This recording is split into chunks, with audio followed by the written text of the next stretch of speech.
Two, one. Yeah, we got sound. Y'all come on in. Come on in. Come on in. Come on in. Come on in.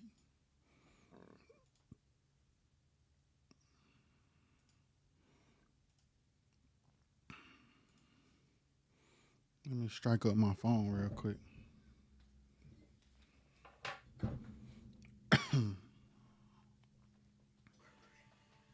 My fault, guys.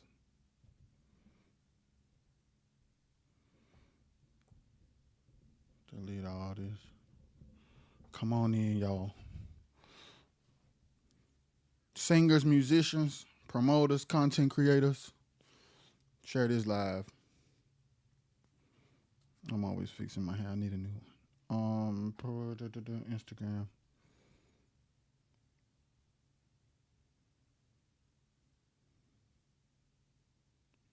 All right, I'm on IG like I'm supposed to be. I'm on IG like I'm supposed to be. Y'all share this live. Serious business for real. Like no joke.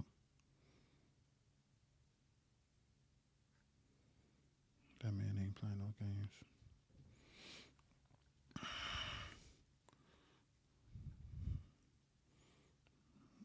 Come on in.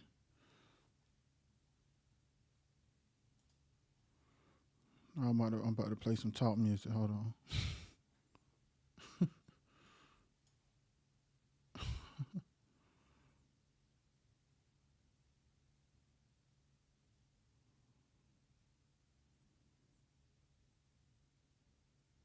Do do do do do do. Boom, boom, boom,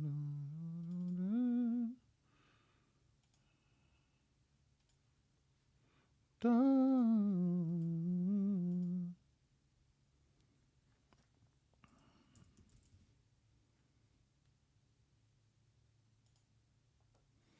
Da, da, da. Da, da, da. Da, da, da. Da, da, da, da. Hold on, let me fix this chord. Da, da, da, da. Y'all, share this live. Good people. I know it's early. People probably at work.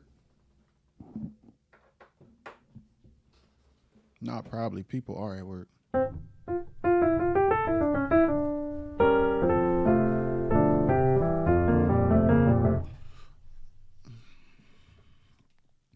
People are at work. People.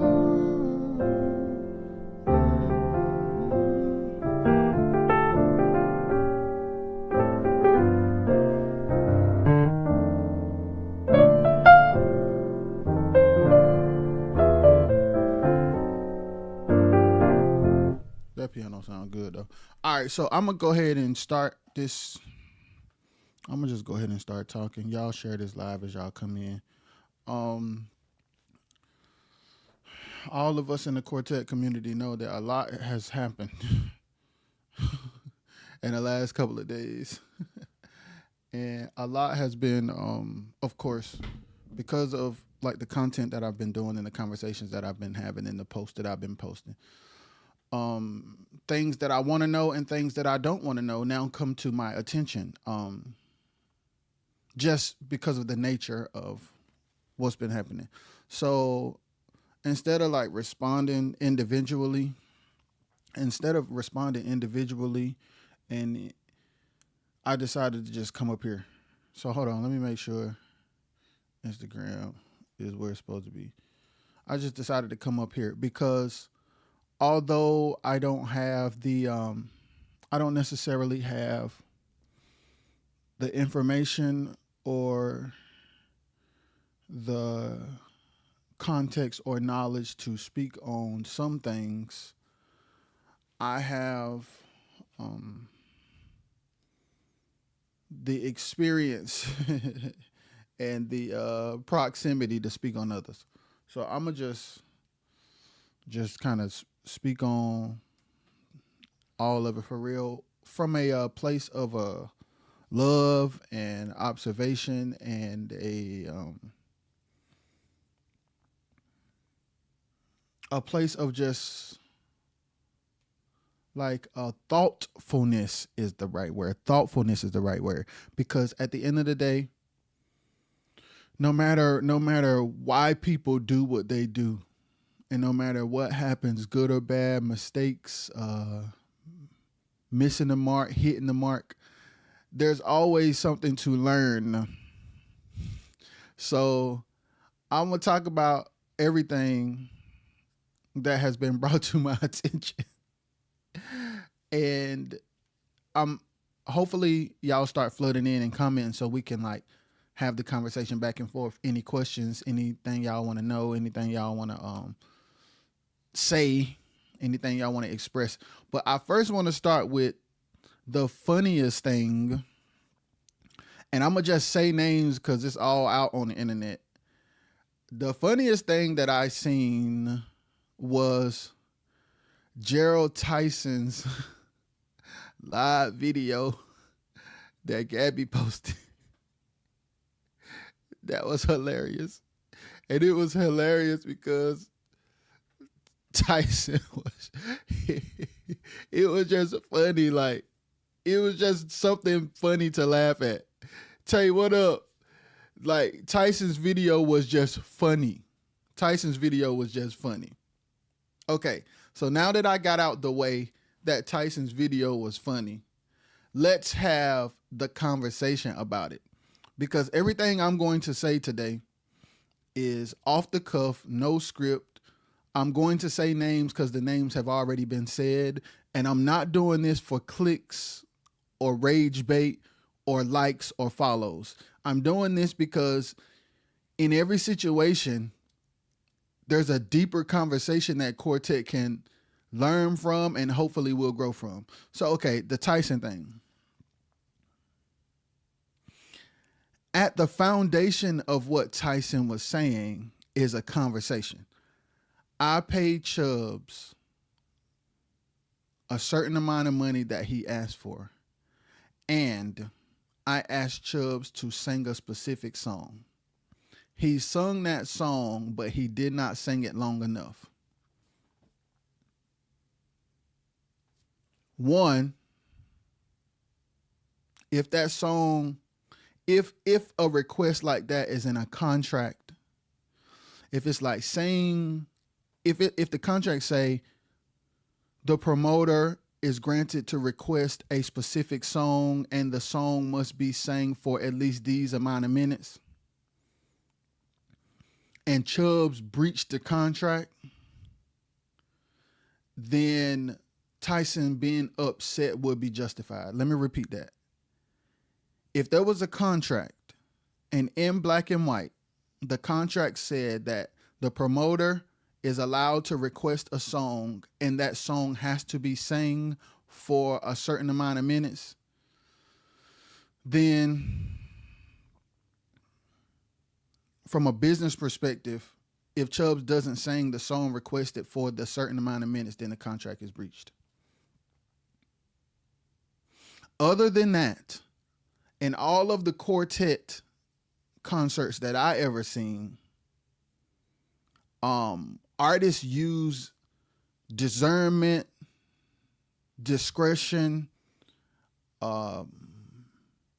know-how, experience, observation to choose what song to sing, when, and for how long. From my experience, lead singers make judgment calls, or the MD, because sometimes groups are set up where the lead singer is just hired help and the person in the back is actually who called the shots. So the lead singer or the person in the back looks at the crowd, understands the atmosphere, understands the energy, calls a song. Okay, this don't look like it's working. Cut it off. Do this longer. Let's do snippets because we've been here all day and it's 12 o'clock at night. And then they make the decisions that way. But the deeper conversation that I think is more relevant under the umbrella of Chubbs and Tyson is,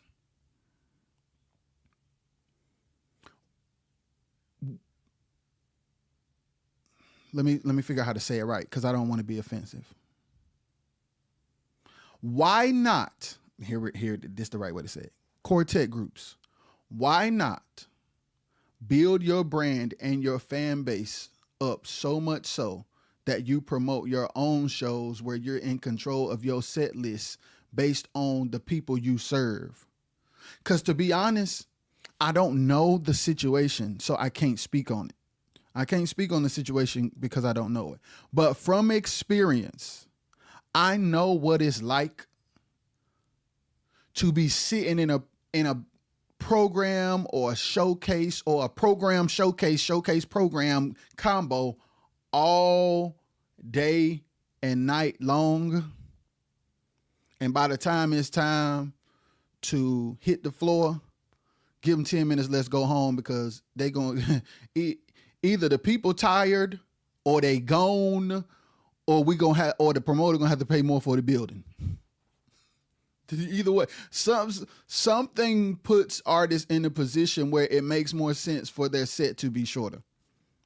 I don't know that situation, but I'm just saying, I'm just using the situations to have deeper conversations.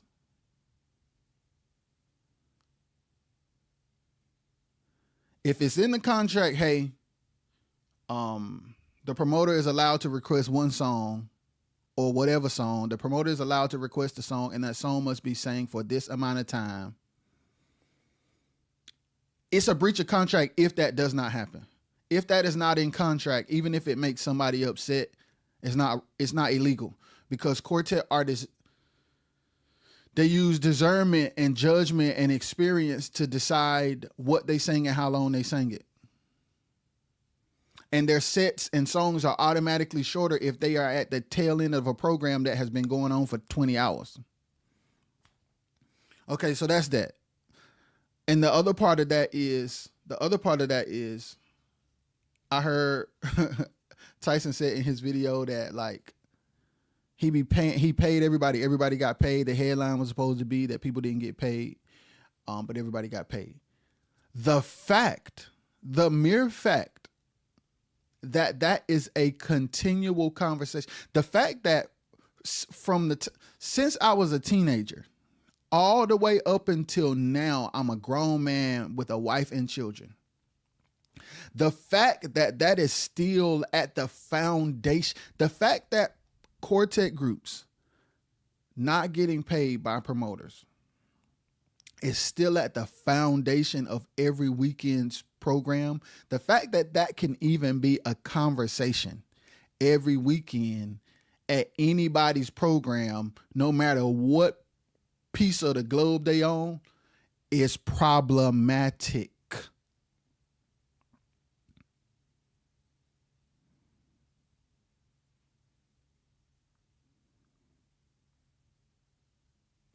It is a huge problem that it is more likely to not get paid all your money than it is to get paid all your money. I started playing on the road as a child, and I am now a grown man with a wife and multiple children. And the conversation at the base level of 95% of quartet gigs is how the promoter didn't have their money. So my question is, what prevents or stops artists from breaking that cycle? I want artists, I want promoters, I want everybody to answer that question. What prevents artists? What stops artists from breaking that cycle? Promoters, why do you feel comfortable taking a risk that ends up in adults not being financially compensated for the services that they provide? Promoters, why put adults in situations where you cannot provide the monetary request that they had for the services that they provided? Why is this like? Because it could be a lot of reasons why. Well, the group just won't clout, so they're going to do it anyway, but they're going to act like they mad, but the lead singer and the booking manager really knew, and they took all the money and they gave the singers and musicians scraps, and they pretended to act like they have a problem with the promoter, but they really said yes to the gig. Aaron said, promoters have to stop going over their budget and do not depend on the door money. Yes, Aaron. Promoters have to stop going over their budget and they got to stop depending on the door money. And here's a more crazy thing. In 2025, packages. Okay. It's so many layers. On one side, because of technology and the internet and Ticketmaster and all of these other places where you can track things, there is a way to monitor the real. Okay. Nash said the real question is why artists okay with leaving home and the business not taken care of. All right. So let me handle both of those statements because they both true at the same time. Promoters,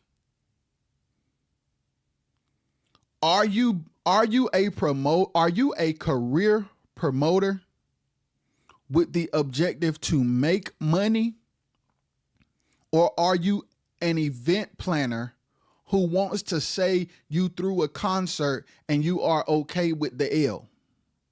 Are you okay with the L? Are you a career promoter with the objective to make a profit because this is a business?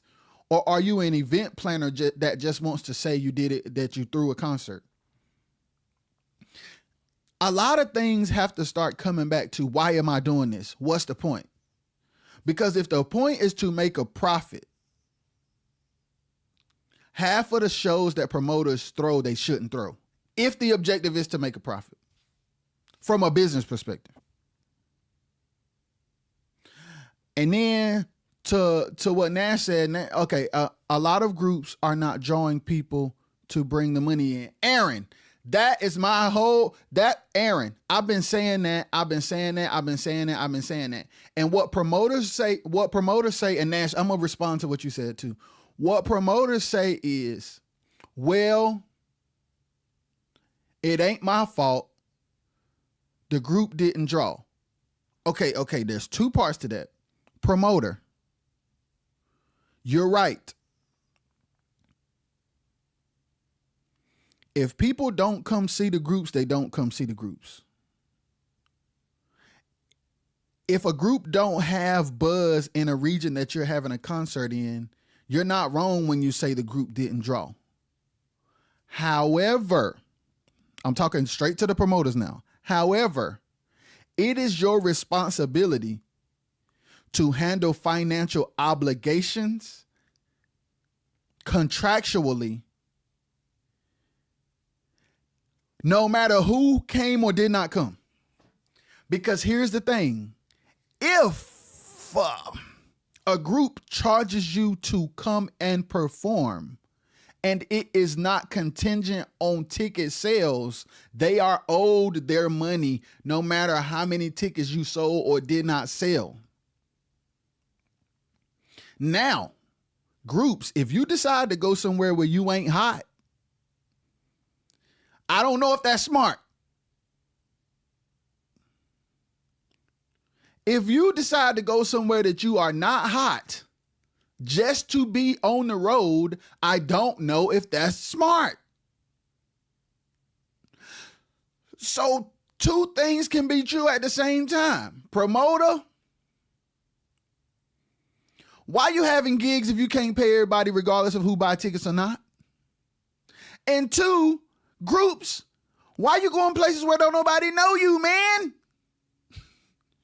Or if they do, if they do know you there, What about your brand and music is keeping people from being compelled to go?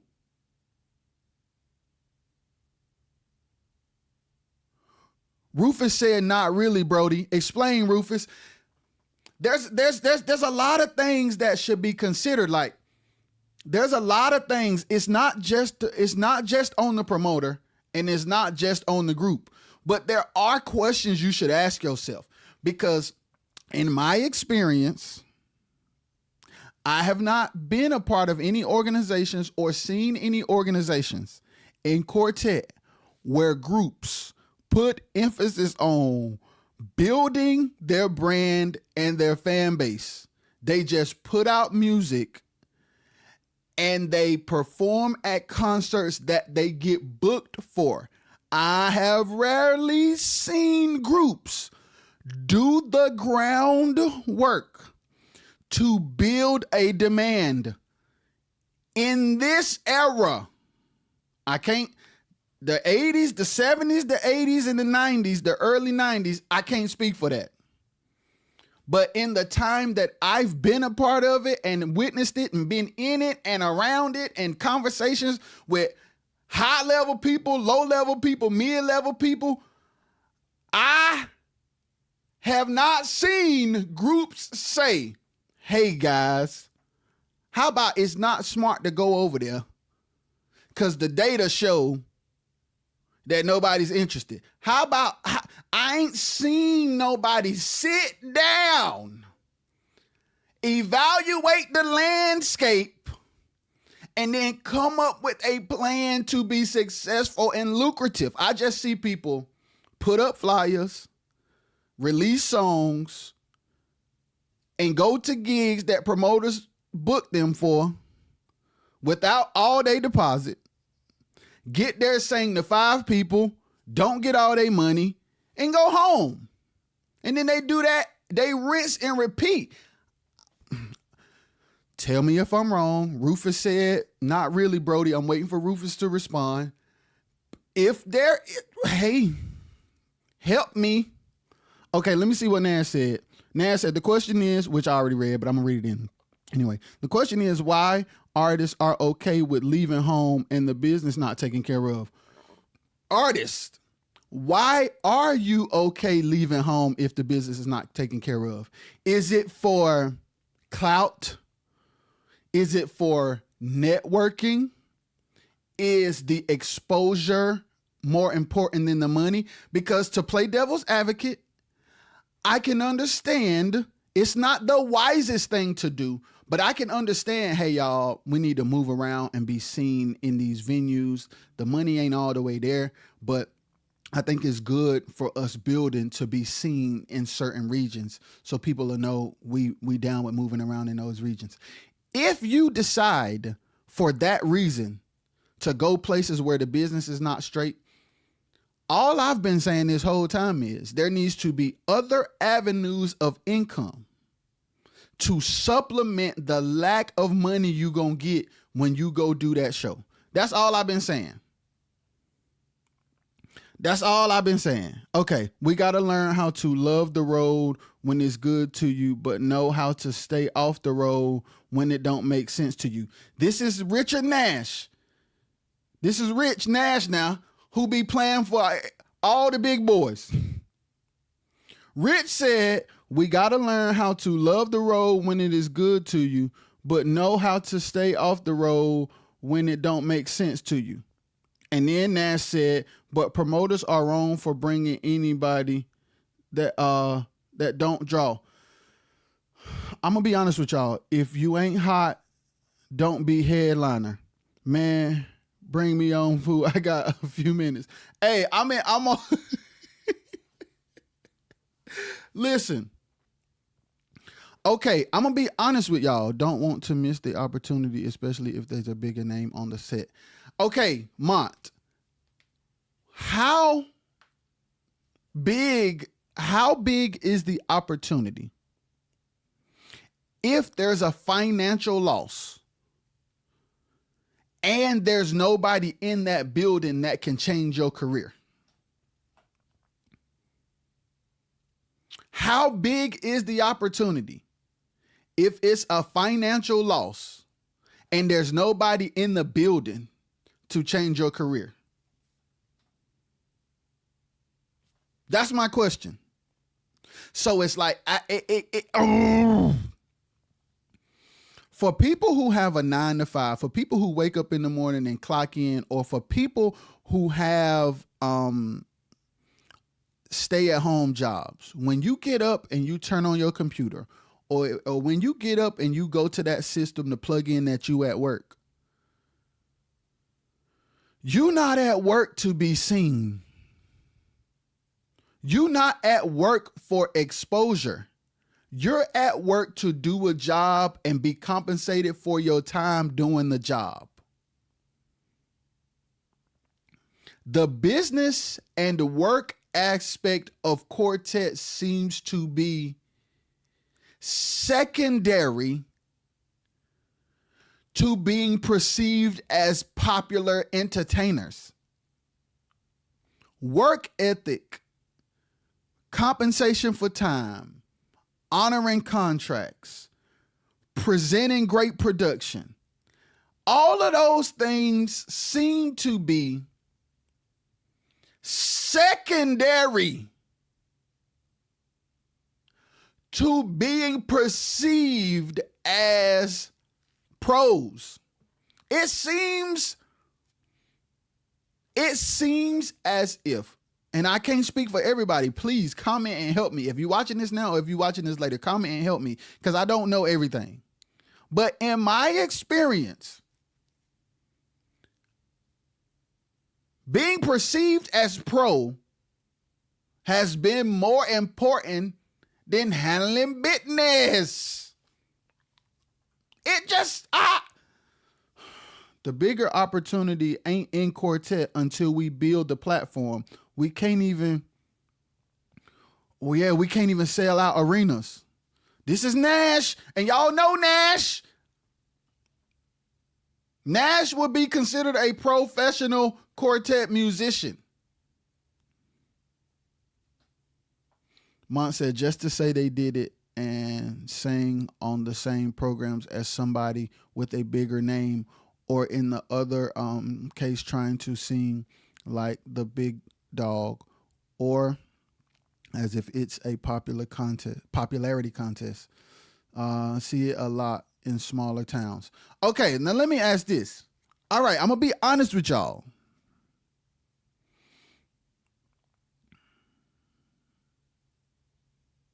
I'm gonna make a statement that is going to, I'm not saying this to rage bait. I'm not saying this to start an argument. I'm saying this based on what I've seen. There's not that many degrees of separation between big names and little names. Let me say that again. In 2025, I can't speak for 1991 or 1987 before people like tear me down. In 2025, today, at the time that I'm speaking, there's not that many degrees of separation between big names and little names. There are little names that have bigger brands and presences than what we would consider big names. There are little names that are more popular and draw bigger than legacy groups. The degree of separation is very, very small. To the point and when you look at everybody's performances,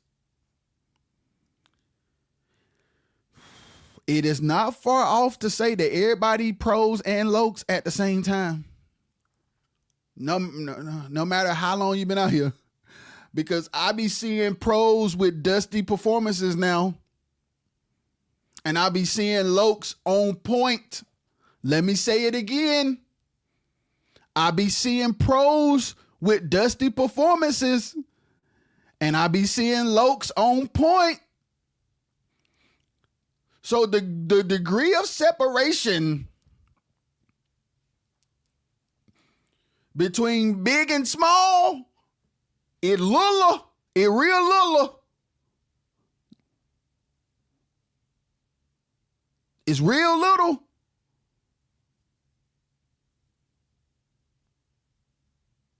Aaron said these days in time groups rather be more popular than worry about business, and they miss by doing that. They mess up by doing that. And that's what I'm asking. Is it like, okay, all right, let's paint some scenarios. Okay, I work a 9 to 5 and I love to sing. My thing far as groups, you got to do more than just wanting to be on shows. Rufus, I agree. You have to first build your organization and foundation and have your business fixed within your camp in order to even think about receiving any dust from any event. Rufus, that's what I've been saying. What Rufus is saying, Rufus is bringing up a good point. Rufus is bringing up a point that's important because it is twofold.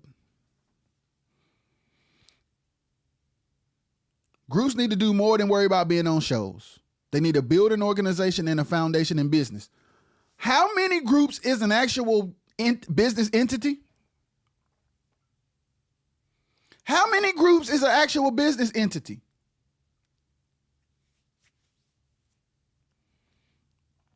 How many groups are giving their band members and singers 1099s or W-2s? How many groups are giving out 1099s or W-2s? I got something in my eye. I drunk crazy too. How many groups are giving out 1099s and W-2s?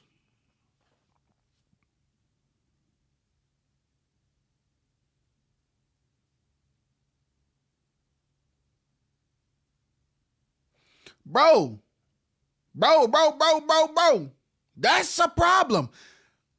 Because the truth is, if you are a business entity, LLC, S Corp, C Corp, partnership, goddamn sole proprietor, however you do it, however you set it up, whether they are employees or independent contractors, if you got your business straight and you got a lawyer or a notary that looks at these contracts and you make sure your deposits are sent electronically before you move, and on the day of the show, the morning of, you make sure that the rest is there before you leave. But here's the thing. My question then becomes, because I know what it's like. Listen, I know what it's like to take less than. I know what it's like to allow myself to be screwed over so that my ego can be stroked. I'm going to just keep it a buck. I know what it's like to choose my ego over my well-being. I have chosen my ego over my well-being before.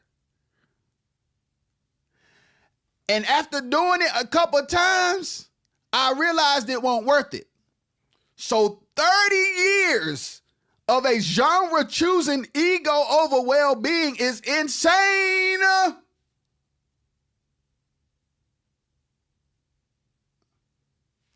Is it like, okay, problems, I don't like my job. I'm home with my girl. I'm home with my wife. Things are fuzzy. They not the way I want them to be. On my job, my boss get on my nerves. I feel the most like a man on the road because women think I'm popping. Fellas think I'm a beast. I'm dumping houses. So I ain't really doing it for the money. I'm doing it as escapism so that I can feel better about myself because I'm unhappy during the week. It's time to go to therapy, because if that's the case, which I know it is for some people, You take the L and make sure if you are only doing it to feel better about yourself, that's your business. But still pay everybody else.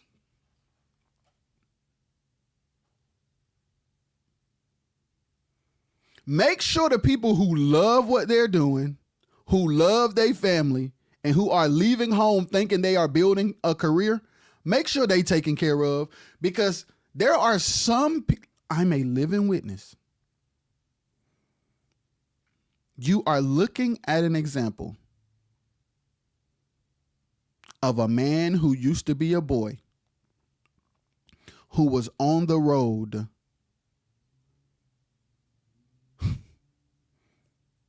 because it was my desire to do music on a high level and be respected for it, and I make a living. As a boy, I desired to do things on a high level in an organization that was deemed high, and I wanted to make a career out of being a professional musician. There are some singers and musicians who want to serve and want to make a living doing music. So if you out here for your ego and then you fussing at guys talking about they ain't paying dues, bruh, if you out here to get your rocks off and to be validated, it is unfair to be exploiting a whole group of men or women to help you further that agenda. That is not cool.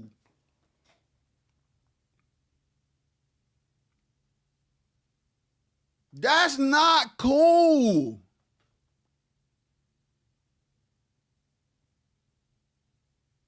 So to Rufus's point, which is what I said before, man, y'all talking about the slab and paying dues and busing houses and pros and lokes.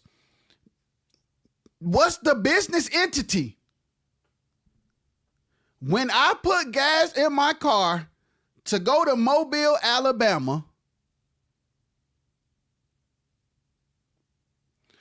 can I write this off? Musicians. Are y'all filing self-employed? Are y'all making sure these groups pay y'all in check so that y'all can have a paper trail when you go try to rent an apartment?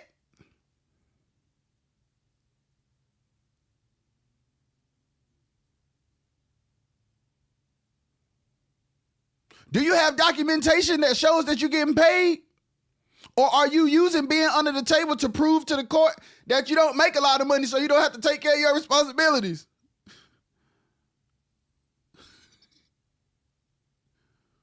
A lot of people be exploiting. A lot of singers and musicians are okay with getting paid under the table, because then when it's time to go to court, on paper they ain't made no money. Tina! So that it's actually good for what they don't want to do, that it can't be proven that they make money. I'm gonna just keep it real. But then when you need a place to stay, you don't have proof of income.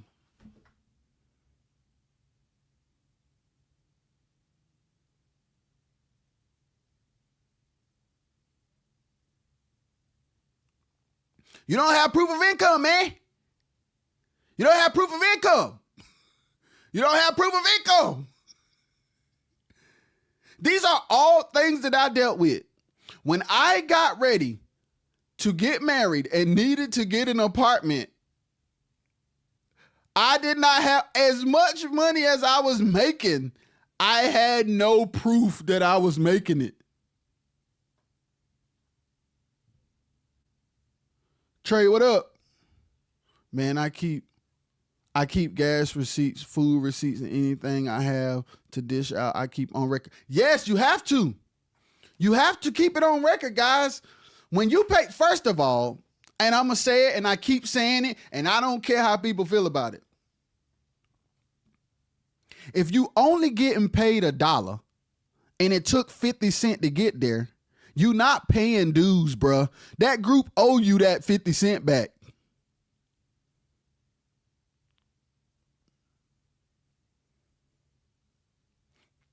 It's not an honor and a privilege to be in your group. I'm providing you a service that you hire me for. Stop making people feel like they should be grateful to play for you. Pay them and reimburse their gas.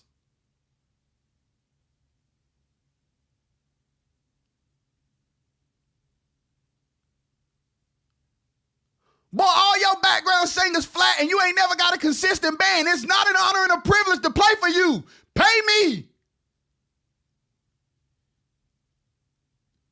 This ain't no world tour with no per diem. Pay me.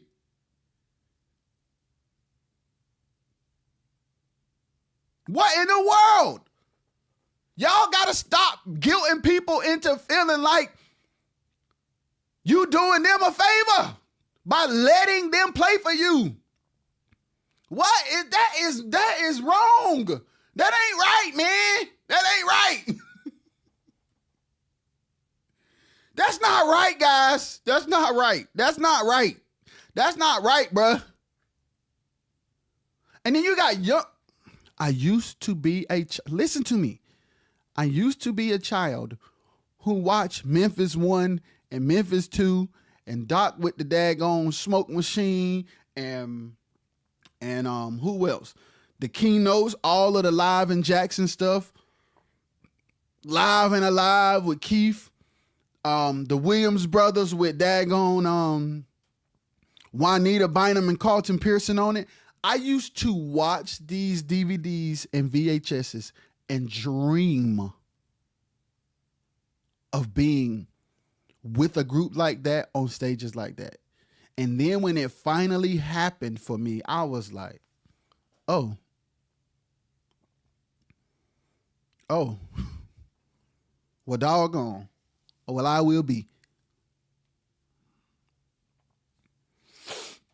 And my issue is not with the ups and downs. My issue is not with the bad days. To be honest, my issue is not even with not always getting paid all of my money. My issue is when all of these things are going wrong and no decisions are being made to make it better, while everybody pretend that it's so good. When you talk to groups and musicians who don't know no better and make it seem like it's amazing, when you only got $120 and you put the in ones and $100 bill and you put the $100 on the outside and pull it out for a woman and make her think you got a wad, that's when it's problematic. The ebbs and flows of music and business are the ebbs and flows of music and business. Some things you can't avoid, some L's you got to take. Sometimes you do have to kind of scratch your way into success. That's not my issue. The issue is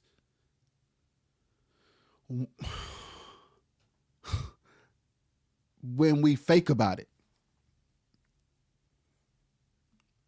And I will say it, and I keep saying it, and at this point, we all know. Pros ain't that pro. Pros are not as pro as people think they are. When you don't have an LLC, when you're not giving me a direct deposit, when you're not giving me a check, when you're paying me under the table and the IRS could whoop you at any day if they came and knocked on your door, I don't know if we could call that pro. I mean, by definition of getting paid, we can call it professional. Anytime you provide a service, no matter what level of service you provide, whether you are entry level or a high level, if you exchange goods and services for money, by definition, that is professional. However, in the context of Quartet, in the way that we like to frame pro, ain't no pros. Everybody pros and everybody lokes. Everybody getting paid even if it's only 5 cents, so we pro. And everybody lokes because ain't no business good, ain't no performance is good, and ain't nobody at these shows. And the people with little names is never more popular than the people who been doing this forever. So ain't no pros. It's only fruit or no fruit. I keep saying that. Ain't no pros, ain't no lokes, only fruit or no fruit. I keep saying it, I'm gonna keep saying it. So my question is back to the first prompt. Promoters. Are you a career promoter or an event planner? What is promoters? When you get ready to do a concert, what is the objective? Now, if you say, hey, I love Quartet, I love doing the events, it's not about the money and it's not about the crowd, I just love doing it. Now, if you have disposable income to throw shows where the turnout does not matter, that's actually beautiful, but you still owe people. But you still owe people though. On the flip side, artists.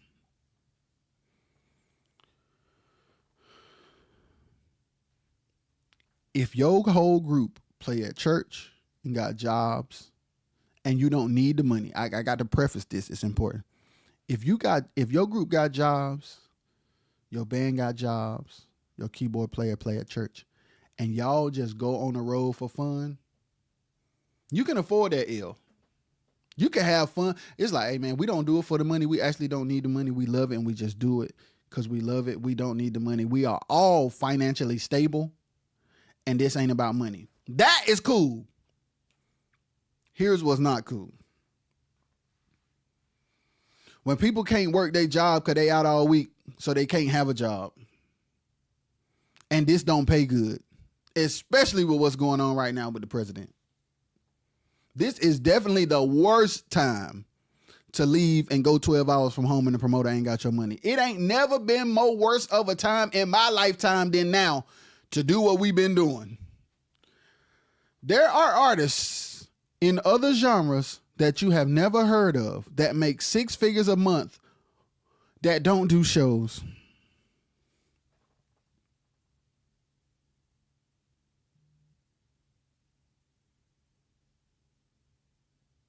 Rufus, you right, but I'm trying to give us the benefit of the doubt because there are some scenarios, Rufus, where the problems don't impact some like they impact others. If a lead singer has a job that's insane with a 401k that is crazy, with a mid 6-figure salary, and he just loves singing and he don't care about money, and he use his work check and his career income to finance his hobby, and he always makes sure that his band and singers paid, the promoter not having all the money don't negatively affect the people who he took on the road. That's what I'm saying.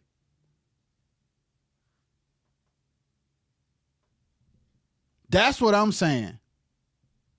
Oh, let me see. Cause I can't see Suge comments. Yes, let me go to Facebook because I can't see Suge comments. Suge been on. The only thing that Suge said the only thing that JG band has to pay for is their own food. Okay, we supply the ride and rooms are most likely in contract. And if it's not, we cover it as a whole. Right, Suge.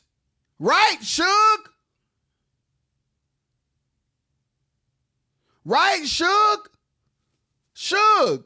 All I'm saying is, number one, I'm gonna be honest. And I'm finna go to Facebook. I need another. Hold on, I know what I'm finna do. I'm finna look at the comments from this phone, And then I'm finna look at Suge comments from the other phone. Hold on, Suge, so we can talk.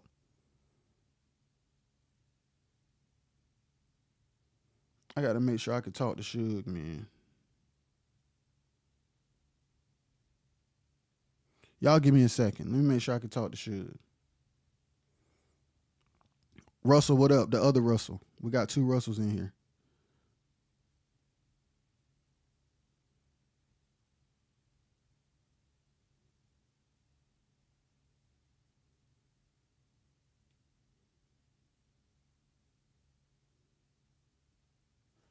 All right, let me go to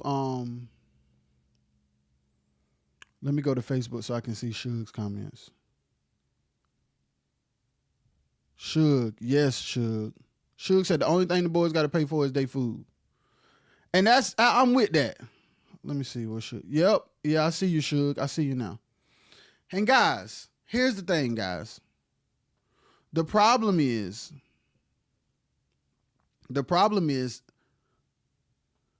acting. Okay.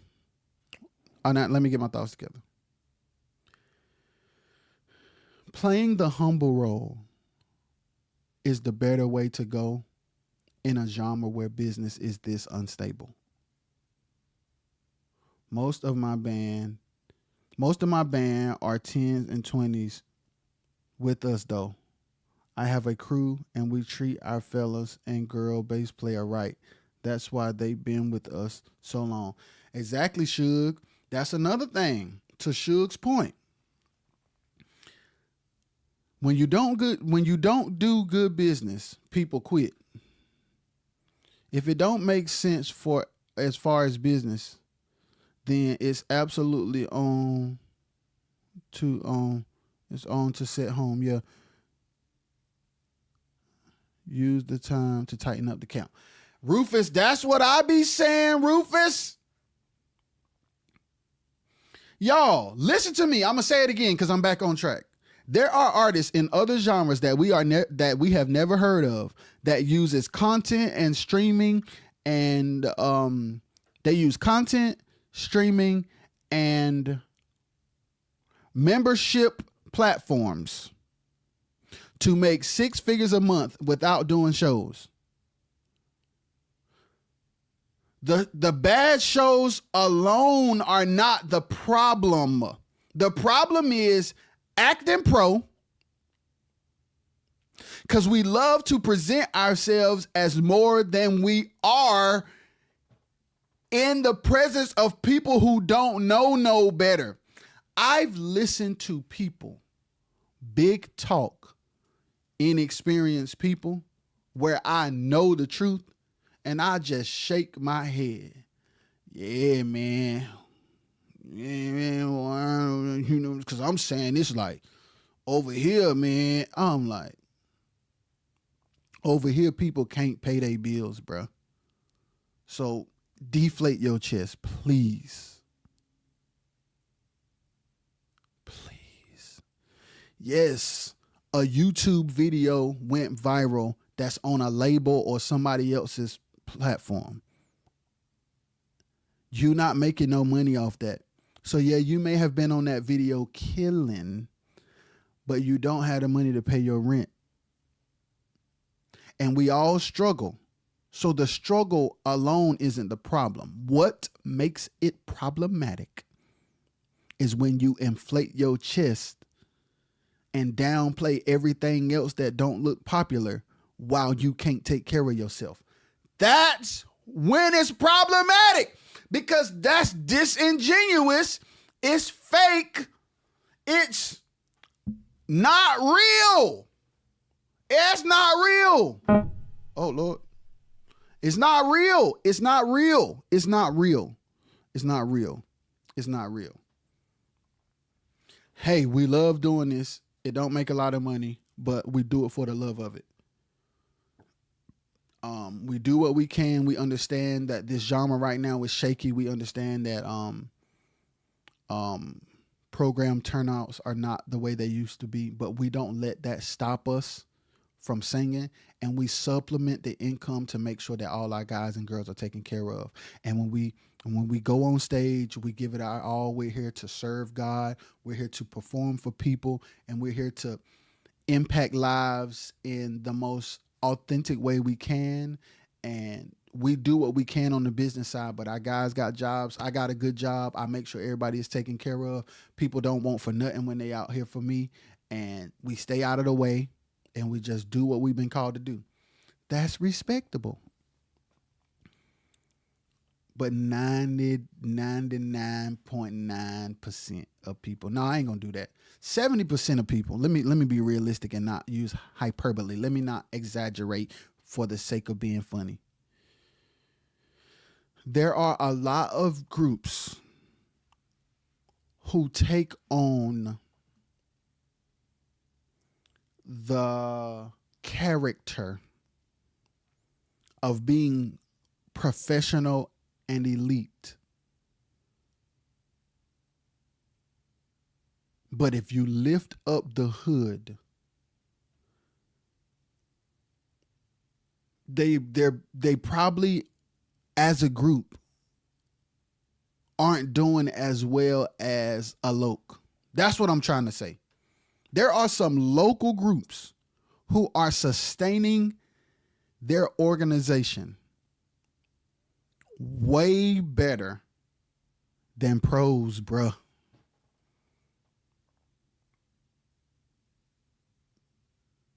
Do y'all hear what I'm saying, man? And the struggle and the grind to build is not a problem. That's the other point I wanted to make. I said it before, but I'm gonna go back to it again. What are you doing it for? Okay, I'm a group. I understand. I'm a lead singer. I understand that it takes a lot of work and it takes a lot of time to actually be successful and to build a career. So I actually don't have time to have a job. So I'm asking my wife to hold it down for me for a little while I make this dream come true, while I make this vision a reality. I feel like I've been called to serve, and I think my avenue to do it is through Quartet music. Okay, a season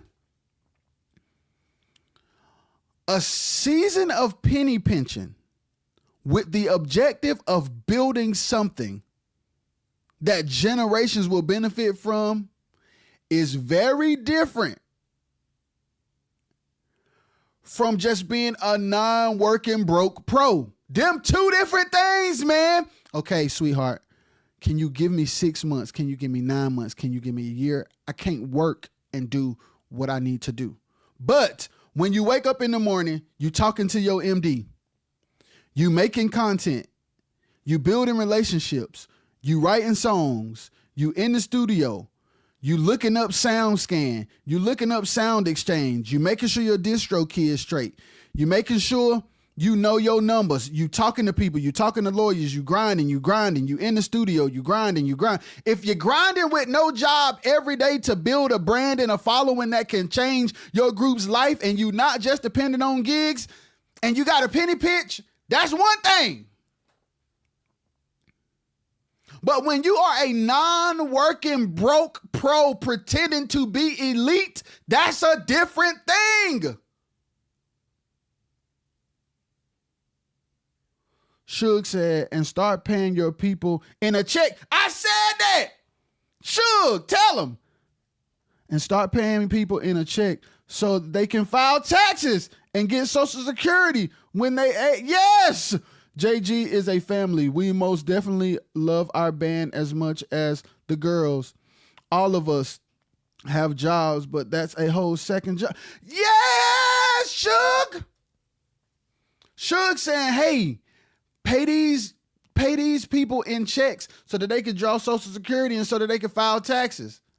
But like I said, some people like getting paid under the table because when they go to court, they can say they ain't making no money. Some people prefer to be paid under the table so that when it's time to go to court, they can say they don't make no money because there ain't no paper trail. Y'all, and hey, listen, to each his own, get it how you live, but the issue is not in the struggle. The issue is not in the promoters. The issue is in y'all. We act so pro, bruh.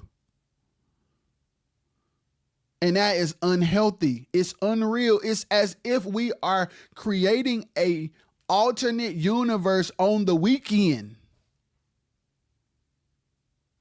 It's like we creating an alternative universe on the weekend. It's literally like that. It's like we create an alternative universe on the weekend. I need to be perceived this way because when I'm during the week, I'm not the man. I'm not the girl during the week. I'm not the man. I'm only the man on the weekends, and I don't need reality disrupting that. People don't like what I say because reality disrupts perception. And I get on here and I talk about reality. And people don't want to hear about reality because their ego is being fed by perception. But the truth of the matter is people coming home broke, ain't no real motion. Gigs are very slim, very, very slim, no matter who's on them, because ain't no group building no brand, ain't no group creating no buzz, let me not say ain't no group, that's hyperbole. There's not enough groups building brands. There's not enough groups building a foundation for themselves that will allow themselves to have careers outside of the gig system. I posted yesterday, the wisest thing for quartet groups to do is to unplug from the circuit and build. What do I mean?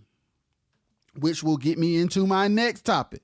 Hold on, let me read what Rufus said first. Nobody don't want to talk about it, but I will the reason why shows go bad for as financially, because promoters and the groups they book not on the same wave far as promoting the card. If you as a group want to make sure your camp is taken care of, you got to help push the show as well. Okay, which goes into the post. Tyrell, I gotta have Tyrell Walker up here. We had to reschedule.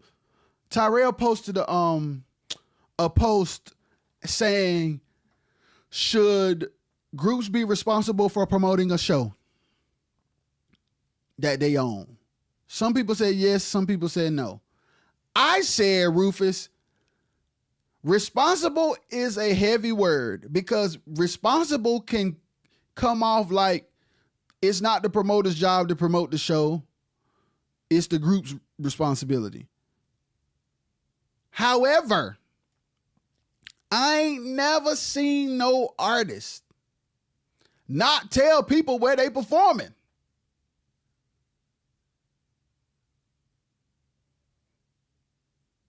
I ain't in no other genre. And it is different. Let me tell you why it's different. Because most of the time, and even in those cases, but I'm gonna still break it down. Most of the time in other genres, when people promote the dates that they're doing in their shows, it's day tour. Quartets don't do tours. They don't do tours sponsored by a company that believe in them with 2 or 3 groups on it. They do programs. Quartets do festivals every weekend where the load and responsibility of promoting and being paid is out of their control, bruh. Y'all keep doing events that are out of your control in a system that has proven to not be reliable. It's the doing the same thing over and over. I don't even know. Here's the thing. I can't call us insane because I don't think we're doing the same thing expecting different results. I think we're doing the same thing knowing the results and still going to do it anyway. So I can't even say we're insane because it's starting to seem like there are my expectation is to be seen as a group who dumped the house and for women to feel that I am pro. If those two things happened, nothing else matters. That's what it be given, bruh. As long as I dumped and had somebody to smash, the business does not matter. That's what it's given. That's what it's given. And that's cool, but just don't take 20-year-olds out who have aspirations and send them home with $50. That's all I'm saying. If that's what you own, you and the people who own what you own, y'all should be the only ones that go home in the negative. That's what I'm saying. I don't want to say the O word. My brother TJ in here. All I'm saying is, let's talk fundamentally for a second. Anthony Darby is in the building. My guy, I need him in here. I need him in here because this is real important conversation. And he is a businessman who be chiming in. Him and I have had conversations to help me understand that we have some systematic foundational dysfunction.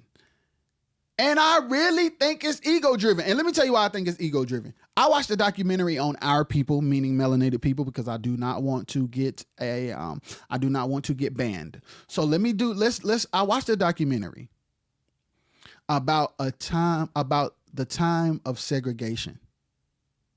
Follow me here. In the time of segregation, we were considered as second-class citizens. Okay. Us melanated people, we were considered as second-class citizens. We were not respected by the other race. Follow me. We were called boy and girl by the other race, and we were required to call them Miss and Mr. But stay with me, I'm going somewhere. In church, we would call mother so-and-so, deacon so-and-so, pastor so-and-so, reverend so-and-so. We weren't called boy. We weren't called girl. We weren't called by our first names. We were called Pastor Jenkins or Mother Robertson or Deacon Smith. What am I saying? In church was one of the very few times on Sunday morning. It's been 6 days. It is now Sunday morning. We are in a space amongst people where we're referred to in respectable ways. So there's a certain status and there's a certain confidence that we're able to have in that space that we don't get to have in the real world. So Sunday morning is an alternate reality where we're viewed as somebody. Could it be that in the Quartet space, that has not changed?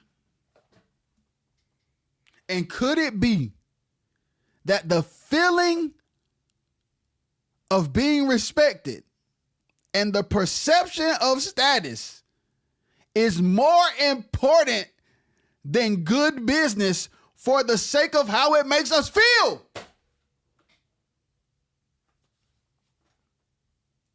Is that possible? AJ, help me.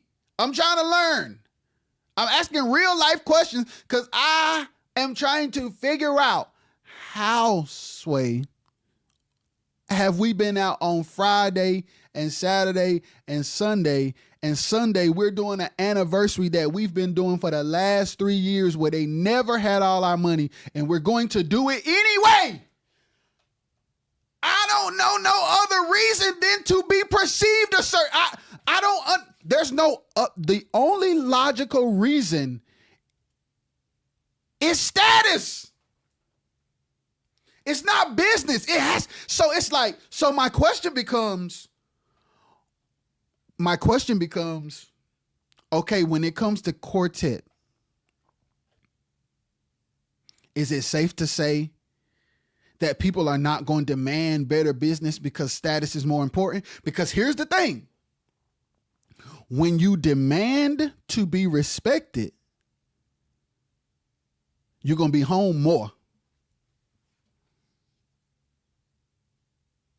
When you demand for your contract to be honored, you're going to be booked less. So you might not be on that anniversary. You might not be on that annual convention. And I think people care more about being seen and being pumped than making sure stuff straight for real. It's like, I don't understand. The perception of success is more important than actually being successful, apparently. That's what it's given. That's what it's given. And then what also becomes problematic is when people get tired of that and are honest about it, we get mad at them for talking.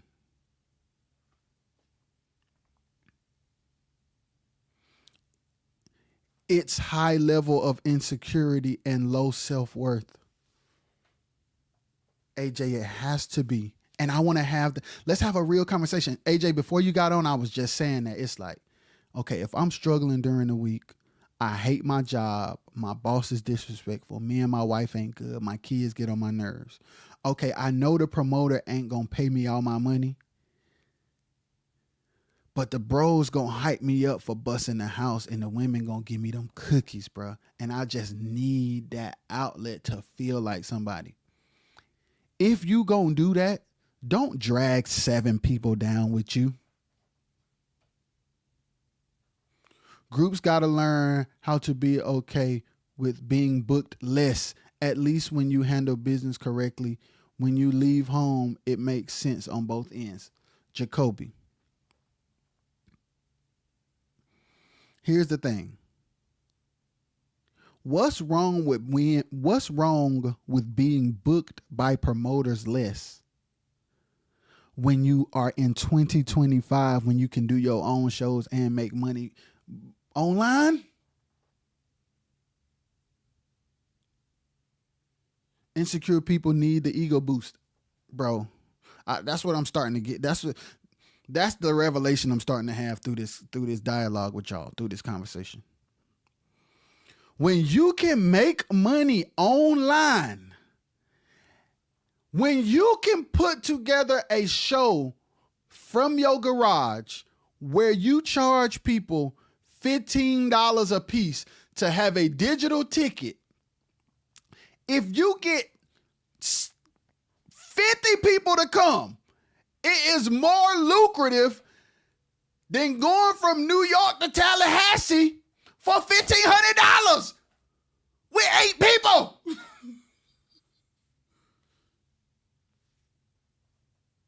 Why did you just go from New York to Tallahassee with 8 people for $1,500? Why did you just do that? Why did you just do that? Why did you just do that? And then here's what's wild.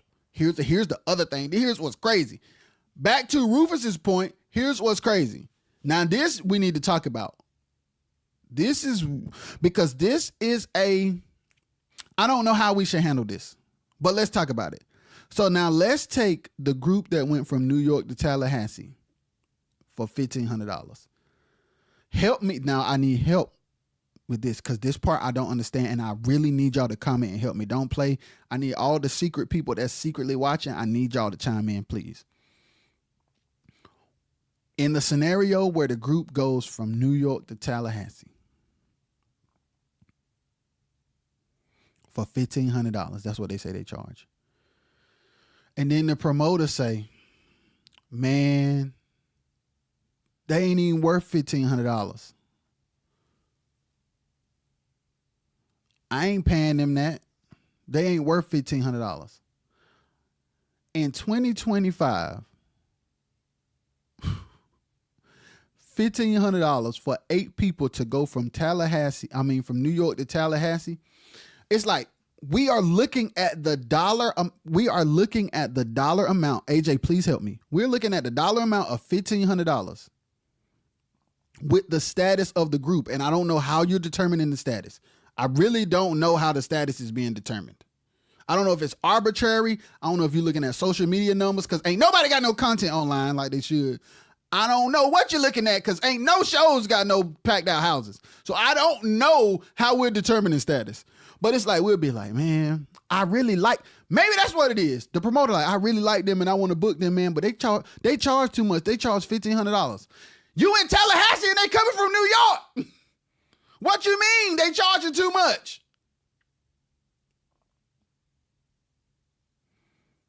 And the thing is, most of these groups will get on the road depending on that $1,500 to get back home. It's foolishness.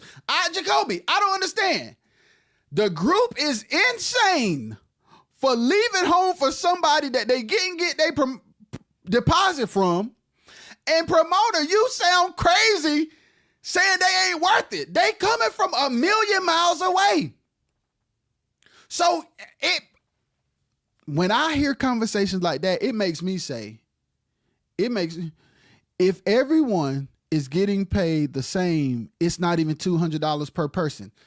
That's the point I'm making. The promoter will say the group does not have the status to be worth $1,500. And TJ just broke down the math that if they all got paid the same amount without gas money, TJ, is this gas money included? It's not even $200 per person. So my thing is, let me talk to the groups. Groups. If promoters don't think you worth it, go somewhere and get worth it.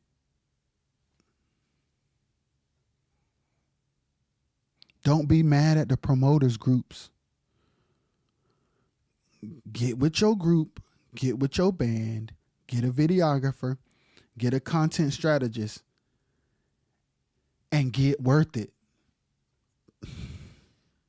It goes back to what I keep saying. There's a reason why I be saying what I'm saying. Groups, promoters don't feel like you worth it, number one, because they're only looking at the dollar amount, not the travel. They don't respect how many people are in your group. They only are equating their dollar amount to your perceived popularity. They don't care about making sure you're getting taken care of, because they trying to make a profit or not. So the overall dollar amount against your group's popularity is how they're determining your worth. They don't care how far you're coming or how many people in your group. But you keep going to gigs anyway. Go somewhere in a garage or a living room or a rehearsal space, create content, go in somebody's studio, write some songs and produce some songs and release some records, make some videos and get worth it. And then when you become worth it, do your own shows.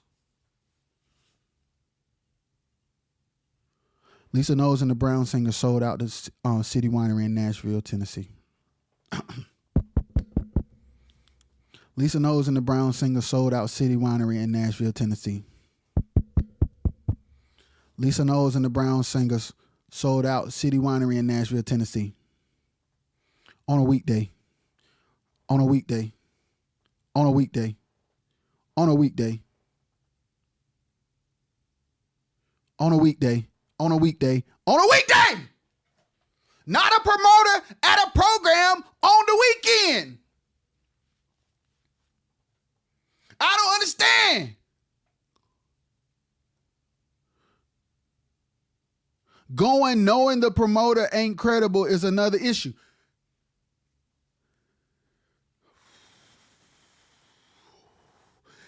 Okay, now let's talk. Because I've seen this before, and I'm going to be honest. Instead of talking about people, I'm going to talk what I know. I'm going to talk what I know. This is what I know. I've been a part of a group where the lead singer's priority in getting to Eufaula, Alabama was to smash a woman.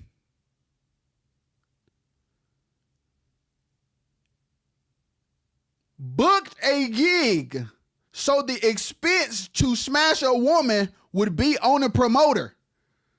Y'all can't tell me that ain't true, man, because I lived it. I watched it. I watched the lead singer on the phone, hour on an hour, like CNN, giving updates on our whereabouts.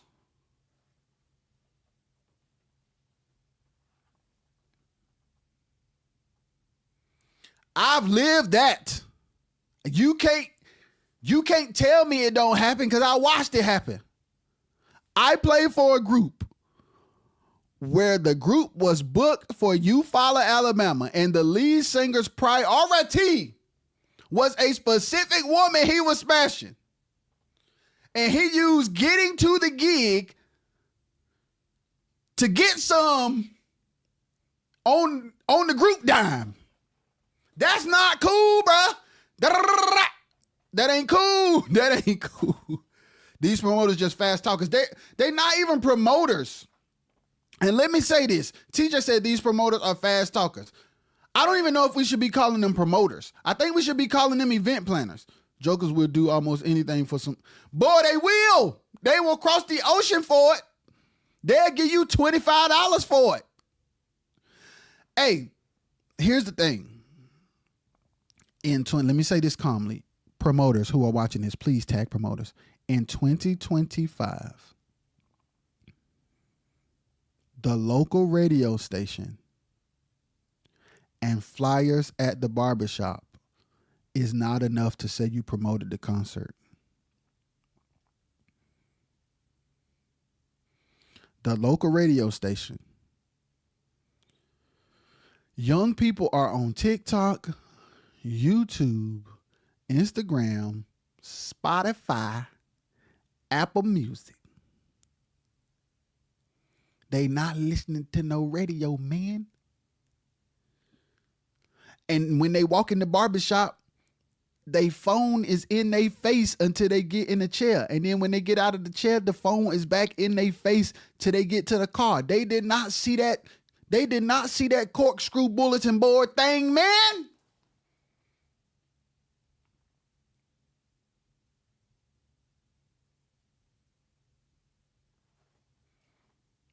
They ain't seen it. They ain't listened. And I said it and I'll say it again.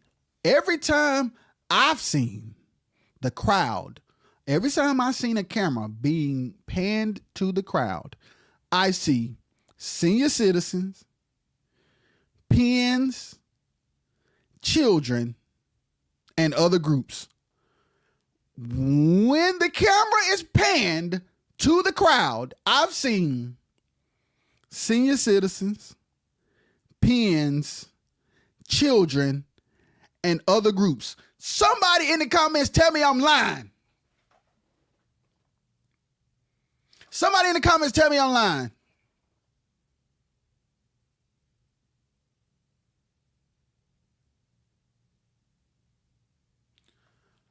Bro, we don't got no fans, bro.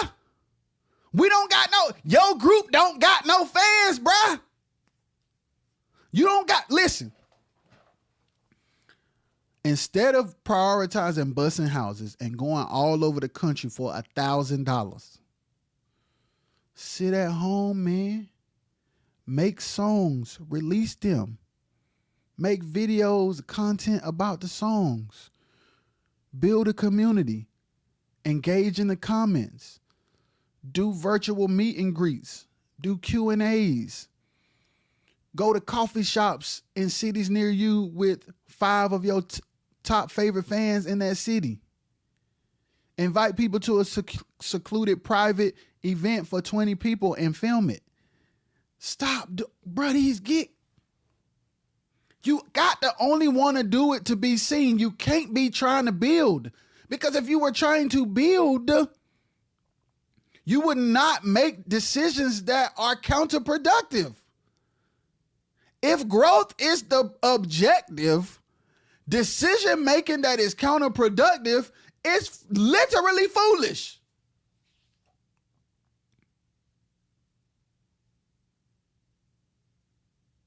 If making money is the objective, profit is the priority.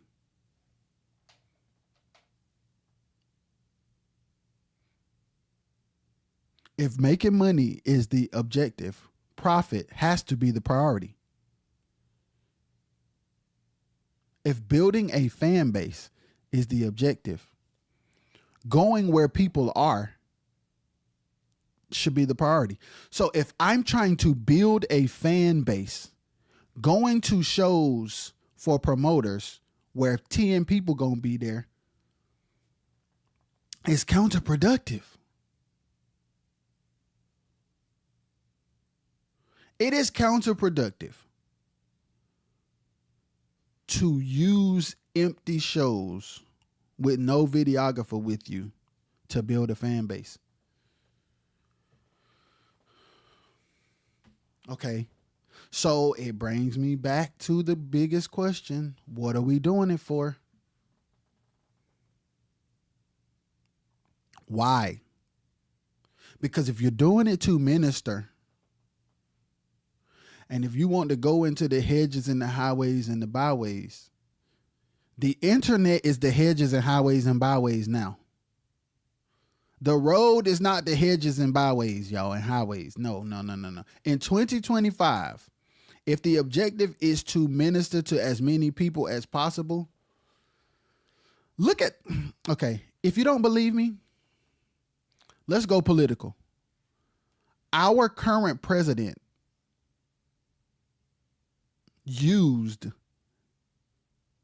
matter of fact, Obama did too, but our current president went and sat with Joe Rogan, went and sat with Dave Ramsey, podcasters, bruh. Our current president leveraged the platform and audiences of podcasters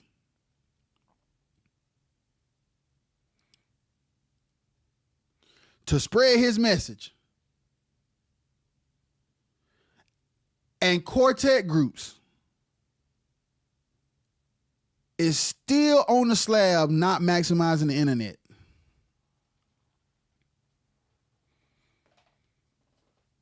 Legacy media is being swallowed up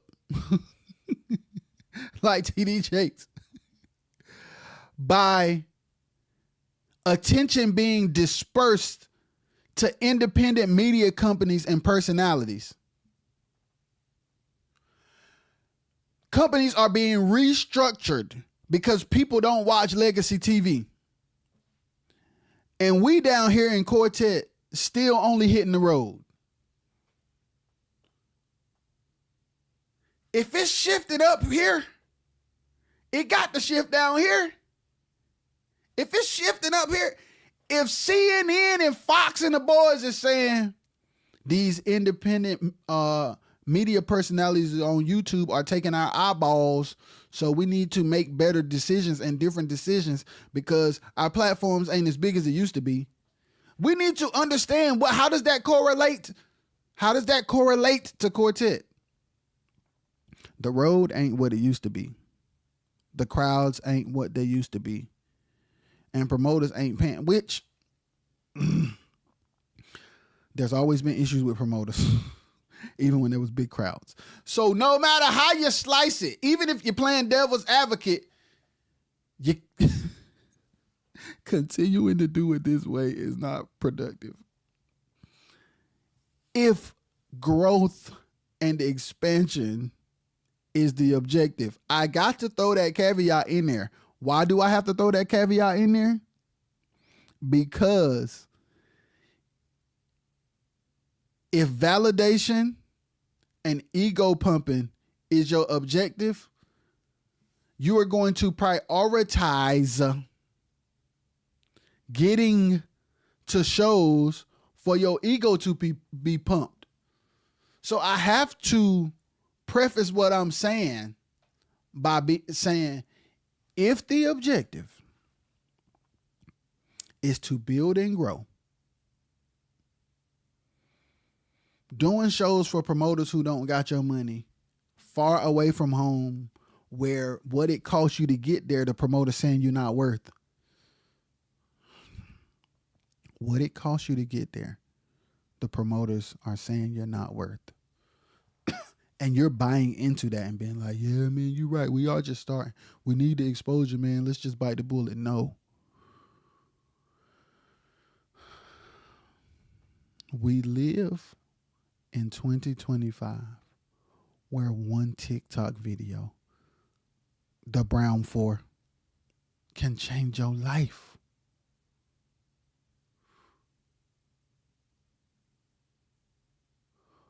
We live in a time where the internet can change your career way, way, way faster than the road, man. So you got to ask yourself, why you not on the road for business? Because there's better, easier, more efficient and effective ways to make money as an artist than hitting the road. In the context of Quartet programs, it's way more smarter ways. So you're not on the road for business, bro. You can't be on the road for business. Because any good business is going to shave off the things that lose money and amplify the things that make money.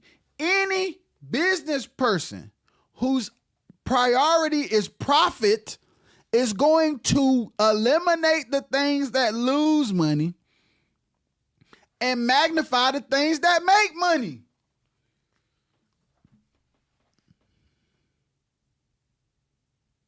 And if you're going to take a short-term L, there has to be a long-term strategy implemented to make it make sense. If you gon' go to the show that the promoter don't got all your money for, take an engineer and a videographer so you can monetize your concert online.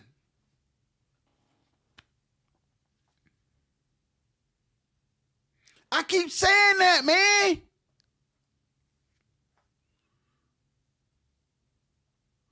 Promoters are going to tell all groups what they not worth because they not in the right spaces to successfully promote shows, bruh. So they gonna make you feel like you not good enough. It's not that you not good enough. Number one, you should be building your own fan base to start with. Number two, they promoting like it's 1998. So you ain't built no fan base as a group. And the promoter promoting like it's 1998. When you put them two things together, that's a flop. That group with no fan base plus promoter promoting like it's 1998 equals flop. AJ, help me. Group with no social media presence and no numbers and no data and no common sense about building, plus a promoter sticking flyers at the barbershop and talking about the gig on the AM station with no internet presence of his or her own equals flop. So both of y'all have equally contributed to the flop.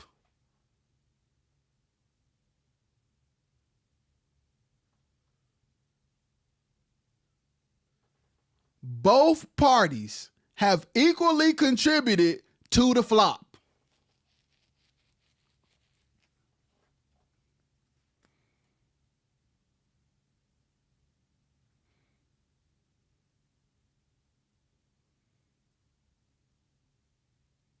There are so many things. Okay, let me talk to promoters. There are so, and I ain't gonna say what you could do because you got to book a consultation for that. It's equivalent to a no-man group back in the AJ said it's equivalent to a no-name group back in the day who didn't have a radio presence. Right. Back in the day, if you weren't on radio, folks didn't know you.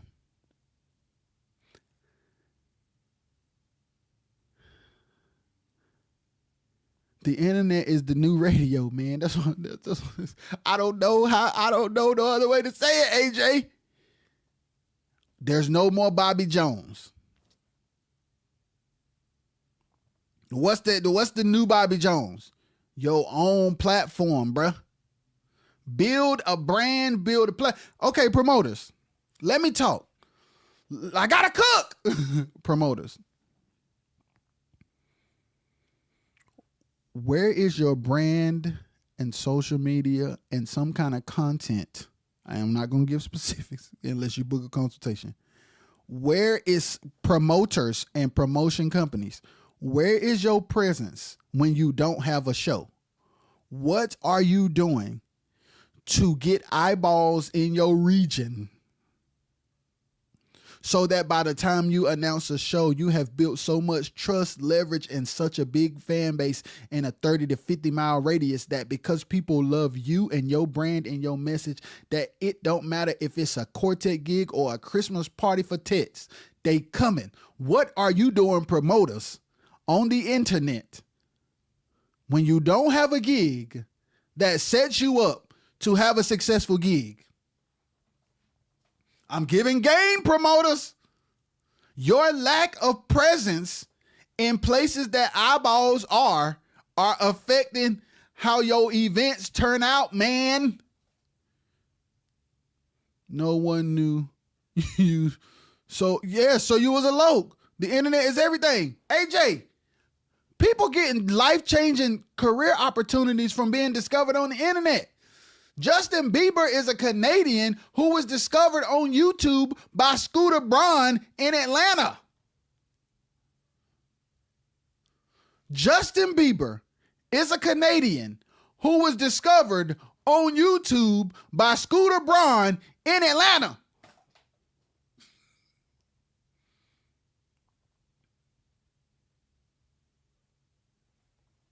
DC Young Fly is a part of the 85 South show and has been a regular on Wild 'N Out because of the internet. Jess Hilarious is a host of The Breakfast Club from Jess with the Mess. Jake Paul and Logan Paul are household names, both brother millionaires with energy drink, prime drinks, and promoting Netflix shows with Mike Tyson off of Vine. Vine, that no longer exists, that was bought by Twitter, who's now owned by Elon Musk. Come on, man. Come on, man. We have millionaires who have gotten opportunity. Casanet, man. Casanet.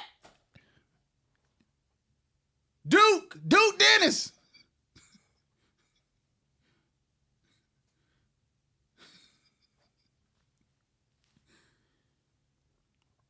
Imagine if a group said, let's be Casanet of Quartet.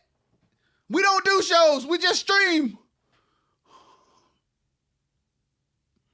I gave y'all that one for free. My wife is gonna kill me. What if a group said we gonna be the Casanet of Quartet and never do no more shows and just stream?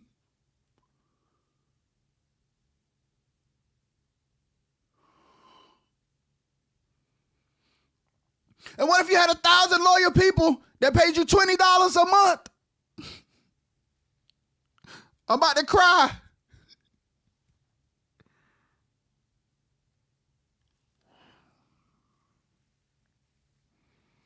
AJ, help me. Help me. Help me. Help me. Stream while writing records. I'm up here doing it to show y'all what's possible. Yo. Yo. it brings me to side eye why we gigging in the first place. It makes it seem like Florence is in the building. I've been waiting for you, bro. What up, Flo? It makes it seem like Quartet artists are not on the road to make a living. Because if making a living was the priority, there are way better ways to make money than being on the road. Okay, 5 years ago, because I've heard this excuse too. 5 years ago, 6 years ago, 10 years ago, I would have accepted that we don't know no better. Good. I'm gonna talk to Flo while she got some downtime. 5 years ago, 6 years ago, 10 years ago, I would have respected you not knowing no better. In a world of AI and content creators, when you yourself, okay, group members, you yourself sit on the internet all day and watch Country Wayne skits. Why you ain't got no skits?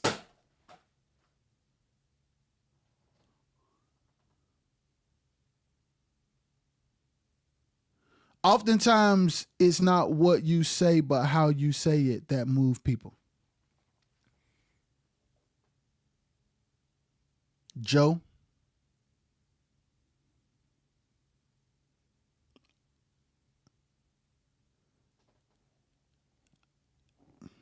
let me say this correctly. Joe, when a person is content with where they are and they have ulterior motives, it don't matter how you say nothing.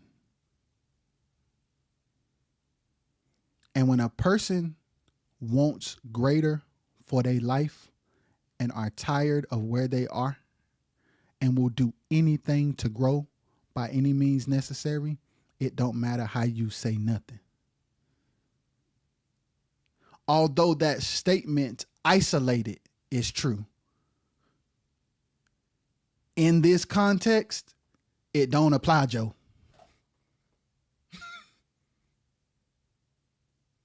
In this context, Joe, that statement don't apply. Because you can tell a person nicely and sweetly what they should do and give them all the reasons why it's effective. If their priority is smashing chicks, making money on the internet is not their concern. Because they can't smash chicks from home. They got to be out to smash chicks. So I could say internet, soft, quiet, under a rock, in a pillow, through a microphone like this. I could say it in Spanish. I could say it in English. I could say it in Portuguese. If their true intentions are not aligned with systems that can change their life, it don't matter how I say it. Because their objective and priority is opposite of anything I can say, no matter how I say it.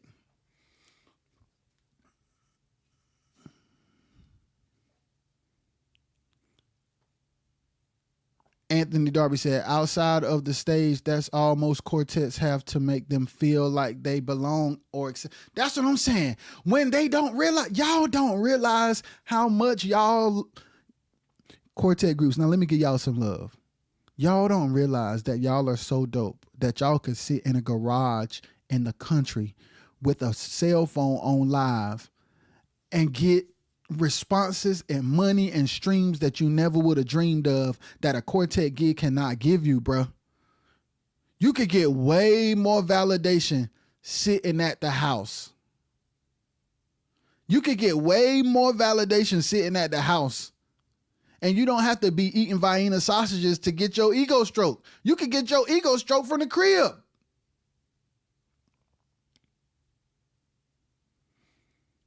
And you can have way more, you can have millions of strokers from the crib. You only got 2 strokers on the road. That's the problem I have. Their movement being based on emotion. They don't really want it for real then. That's what I'm saying. And my thing is, for those who want it for real, please listen to what I'm saying. There are way better ways to grow. For those who don't want it, here's what I'm saying.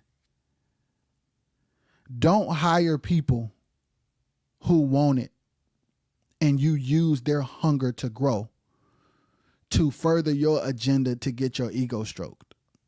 There's two groups of people that I'm talking to. The groups of people who want it, who are tired of the rat race. To you, stay home and get on the internet. To the other group of people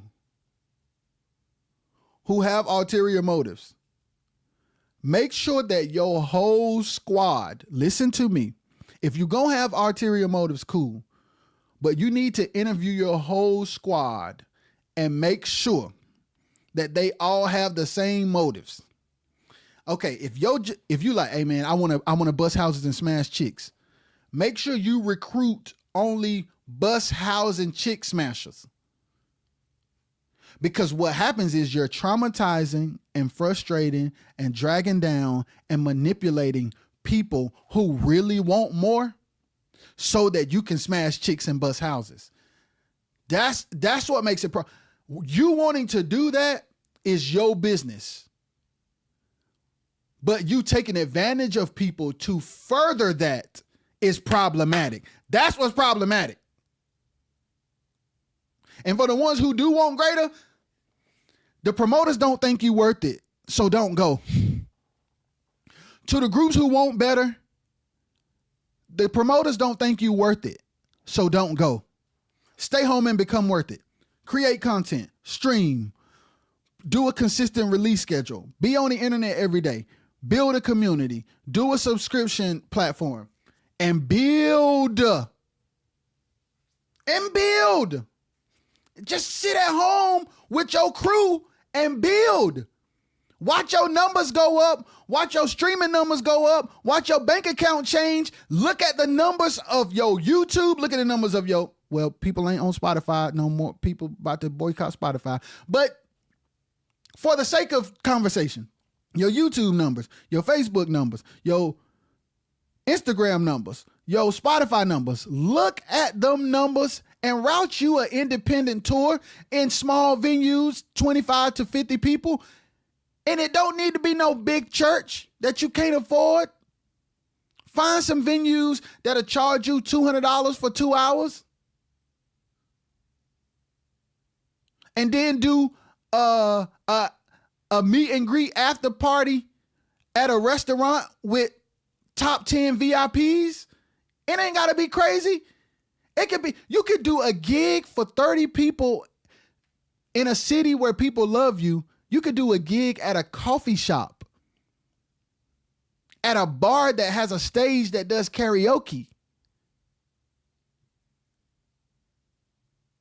If y'all going down there to do the Crown, there's Crowns. What's that Crown place in North Carolina? There's places like that everywhere. Book them venues during the week.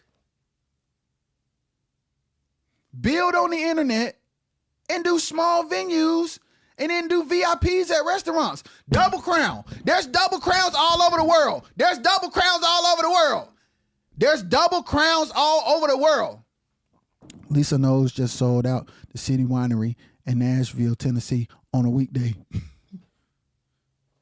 The days of virtual lives should have never stopped after COVID.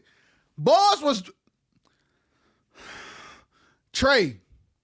The bag would have been insane if some groups would have kept. Let me tell you something. What's that group name? There's a group who did a virtual concert and it smacked so hard, bro.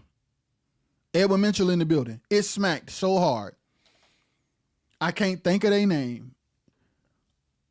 It ain't the Souls of Creation, but it's a group that either is in the same city as Soul Creations, or they like connected some kind of way. Cause that's kind of like, I think the bass player from Memphis, and he kind of like play for both of them or something like. Y'all help me with this so I can remember their name. It's not the Souls of Creation, because I love them boys, but it's a group in their city. Is it the Chosen Brothers? Spiritual Soldiers. Yes. Thank you. If the Spiritual Soldiers would have did one of them lives once every month, oh, if they would have put out an EP and a live just like that once a month, boy, they would be huge. What in the world? Boy, when I saw that Spiritual Soldiers, I said, if they rinse and repeat this, they can make 10 grand at a gig.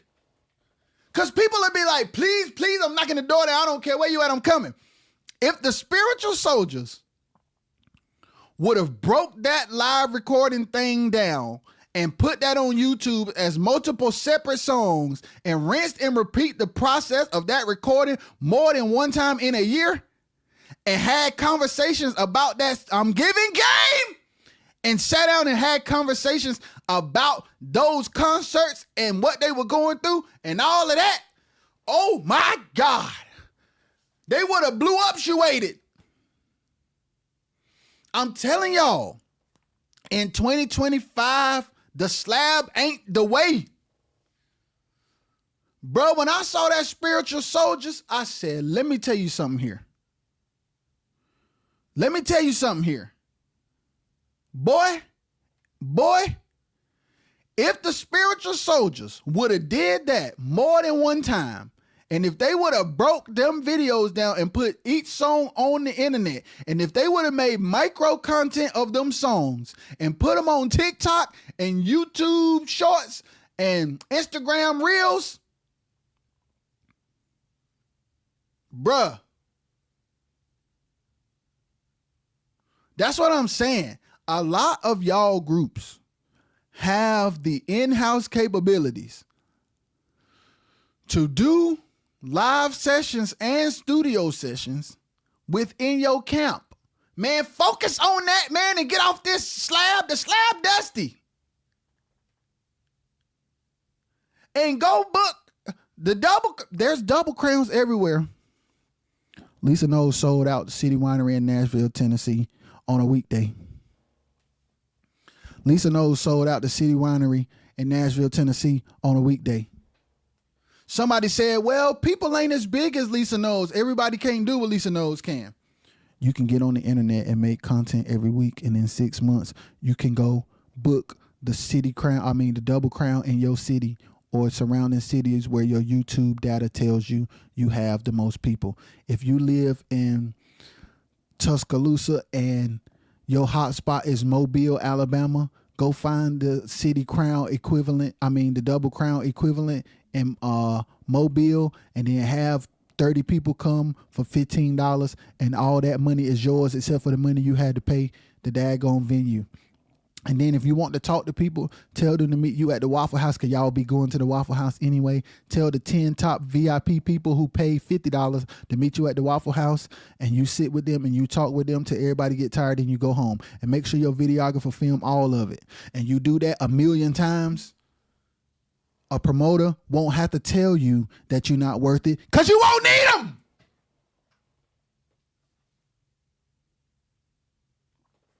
You won't need them. You won't need them. Promoters, if you have a brand and you have credibility and you build a platform outside of the gigs, and if you have something that people want to see and you have a personality that people love, you can bring Mary Had a Little Lamb and the Never Had It gospel singers. Your credibility will cause the thing to be packed. If you are the brand with the credibility and the relevance and the voice that people are drawn to, and if you create content commentating on the Quartet culture, and you build a brand of some sort and some kind of show of some sort, and you are creating content on a daily basis when you don't have a gig, when you do make a gig, they coming. And when you put a popular group who busting down internet houses in a city that they hot with a promoter in the same city who got an internet presence, sold out. What do you know? We sold out. How did we sell out? This group looked at their analytics and they saw that Shreveport, Louisiana is pumping for them. And they got with a promoter who has a fire podcast, who's a Shreveport, Louisiana Quartet promoter. They got together, sold it out. It ain't rocket science. It's not rocket science. The turnouts are a reflection of y'all brands. The turnout of these shows are a mirror. It's a mirror.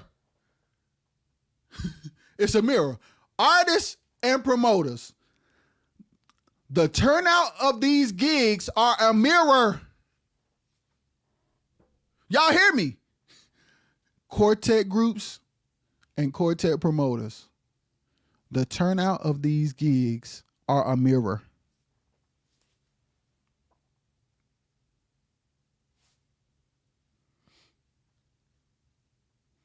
So on both sides, we need to build. On both sides, there needs to be more building. And there could be a lot more money already in the pipeline before we even announce an event if we do more building. Y'all, I watched an interview of Country Wayne. We all watch Country Wayne skits. Okay, I'm gonna go deeper. I'm gonna go deeper. Okay, I'm gonna give you this for free. My wife is going to hurt me, but I gotta give y'all this one. I'm sorry, wife. I gotta get him this one. Country Wayne is a comedian. Country Wayne is from the country. I forgot where he's from, and I don't want to get it wrong. But Country Wayne was a rapper, and he was a club promoter, and he used to get in trouble with street pharmaceuticals. Like almost really got in trouble. His daddy got in trouble for real with street pharmaceuticals. So he was already popular in his city, and he was a rapper, like a real rapper, like a career rapper.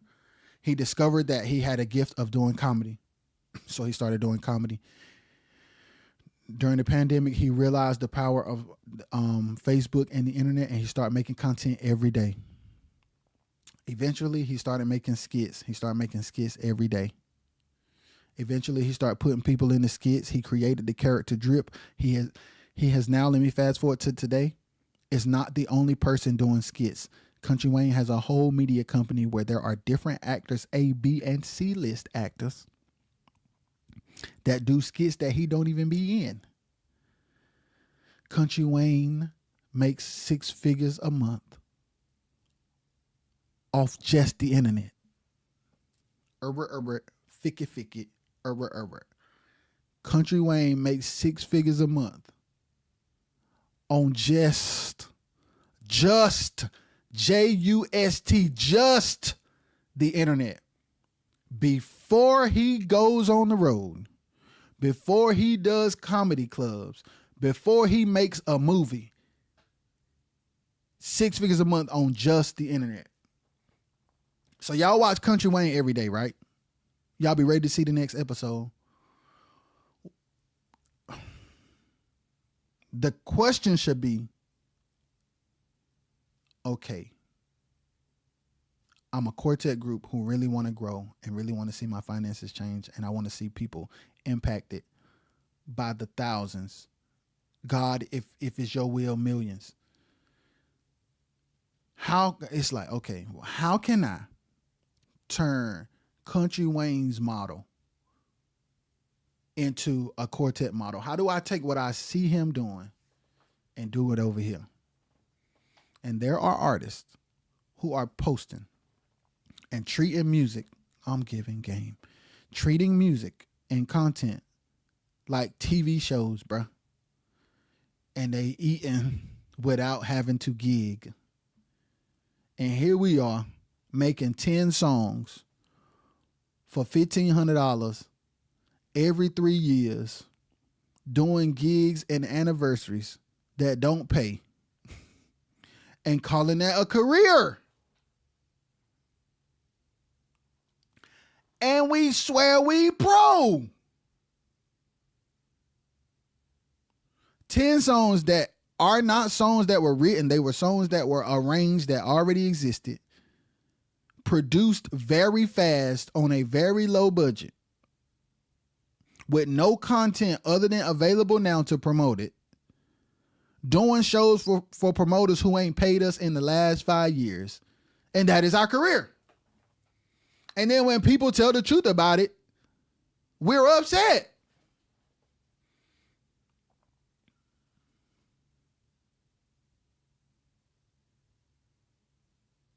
Help me, help me. Help me. I don't understand.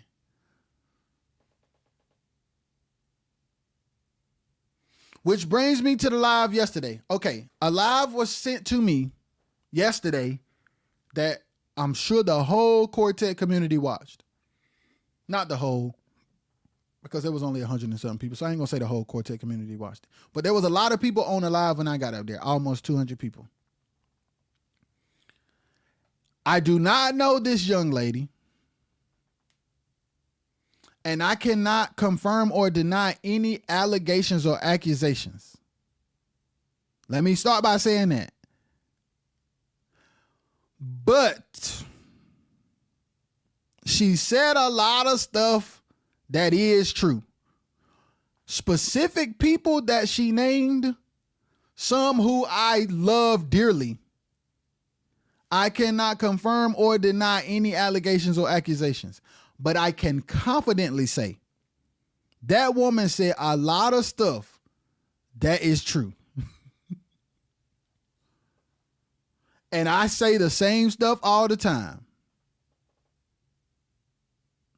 When it comes to business, we ain't sweet. When it comes to women, that's what's more important. And it don't matter how you feel about it, your actions show that it's true. When it comes to gossiping about who we smashed, that is true. It's true. It's true. When it comes to talking about who pro and who loc, we do it. It's bad. Men in Quartet gossip serious. So ladies, when you get ready to lay down with a Quartet guy, make sure you ready for people to know. Because they gonna tell it. Ladies, when you lay down with a Quartet guy, make sure you ready for people to know. Because I'm talking about when they sit in the studio or they sit at a restaurant or they sit at a dressing room, I'm going to tell it. Because it's important. I need us to shift this. Content ain't the conversation. Building ain't the conversation. LLCs ain't the conversation. Figuring out how to get a bus or a sprinter ain't the conversation. Figuring out how to mentor the upcoming groups that are behind us ain't the conversation. You know what the conversation is? Who local and who getting smashed? Who local and who getting smashed, it takes up most of the conversations. It takes up most of the time and most of the conversations. Better quality production is not the conversation.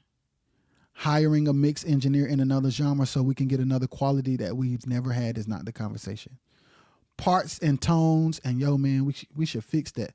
That's not the conversation.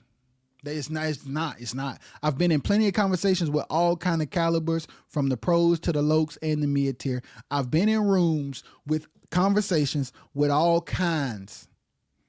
What people should be doing better, what people did wrong, who ain't sweet, who smashing who, what hotel this person in, and how the promoters ain't paying them their money is the conversation. Entrepreneurship? Nope. LLC? Nope. Growth and development? Nope. Therapy? Nope. Growth? Nope. Evolution? Nope. Business plan? Nope. Content strategy? Nope. None of it. None of it is the topic of conversation. I ain't never heard it. I ain't never heard it. If I didn't bring it up, the conversation won't gonna be had. And when I do bring it up, there are 50 million reasons why what I'm saying ain't gonna work. And all of the reasons why things are the way they are and why they ain't gonna change and how I should be quiet. And then proceed to gossip.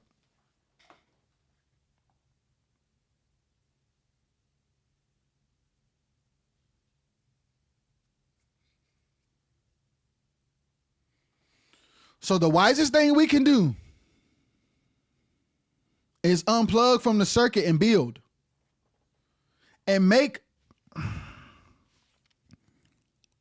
wise decisions, guys.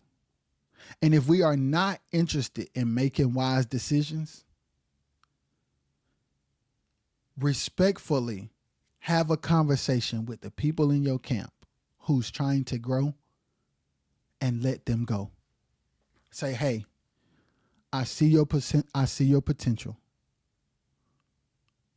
I can tell that you're hungry for greater. And right now, that's not what I'm really on. So I want to give you the opportunity to spread your wings and play at church or build online or get with another group that will really serve you better, because I don't want to hold you back. Man, I would have so much respect for people because that's the truth. The truth is, a lot of people are being used to further agendas with a lot of good people are being used to further agendas with bad motives. A lot of people are being used to further, a lot of good people are being used to further agendas with bad motives. A lot of good people are being used to further agendas with bad motives. Having bad motives is none of my business. But what is my business is the fact that I get up here every day to fight for the people who want better. And you can't be using people who want better because you know they want better. Because what'll happen is, man, I know how hungry they is, so they're going to give me that good. And when they get through smashing this record, it's going to make me look more pro. Their gift is going to make me look more pro. So I got to have them in my camp, because their hunger, I can manipulate them into maximizing their hunger because of how hungry they are. And all I got to do is bust houses and make it look to them like I'm pro to keep them excited. And I'm going to milk them for all that they have, because their gifting is so immaculate that it makes me look even better than I would look without them. So I got to keep them because they helping me further my jacked up agenda. Let them go. Go get the barely gifted producer who want to smash just like you do. Y'all records gonna be mid, but at least y'all both only want to smash girls. Go get the people who want to do what you want to do. Of course they're not gonna be as good because they ain't focused on getting better, which should make you look at yourself.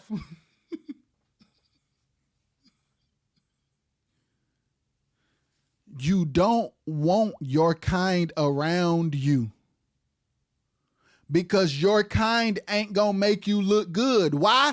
Because your kind ain't thinking about growing. So you want to use the people that are thinking about growing to help you look good so you can be perceived a certain way? No, man. Let them. Don't think so little of yourself that you manipulate gifted people into wasting their youth on making you look good.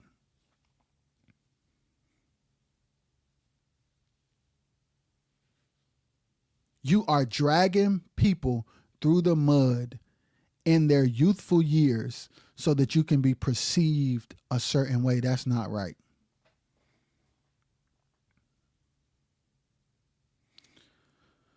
That's not right, man.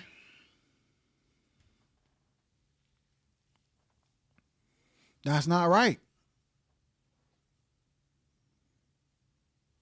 If your agenda is to be on the road to bust houses and smash chicks, that's your business. But make sure all your singers and musicians are on that. Be on that together and you'll be just fine. But for the people who want greater, the road is not the key to success. And people who have made you think that it's not real, it's fake. I'm here to dispel the myth that booked and busy equals pro. It don't. There are lokes who are sustaining their organization better than perceived pros. Listen to me. There are lokes who always pay their musicians while there are pros who never get all their money. Listen to me. Lead singers don't got no job, so they can't supplement the income. Too lazy to show up on the internet every day. Too concerned with booty bouncing to write good songs.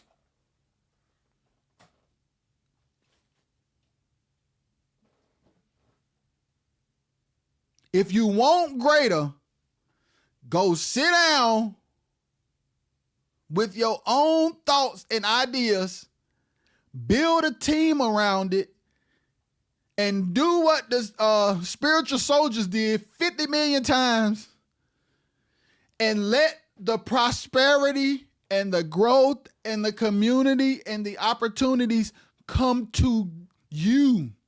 If you build it, they will come. These turnouts at gigs in 2025, I don't know about 1991 or 1987, before people be in here telling me how it used to be. How it used to be can't get us to the bag today. And that's the problem. In 2025, the internet is the domain in which you have possibilities to build and grow at a way more exponential rate than the slab. The internet beats the slab. If your objective is to grow, build a career, and take care of your people. If your goal is to go from city to city smashing women and you don't care about the money, the program circuit is exactly for you. But if royalties and publishing checks and successful tours and streaming numbers and putting your band on retainer and being able to afford a content creator and being able to serve as many people as possible, if ministry and community and love and spreading the good news is your objective, the slab is the last place you need to be.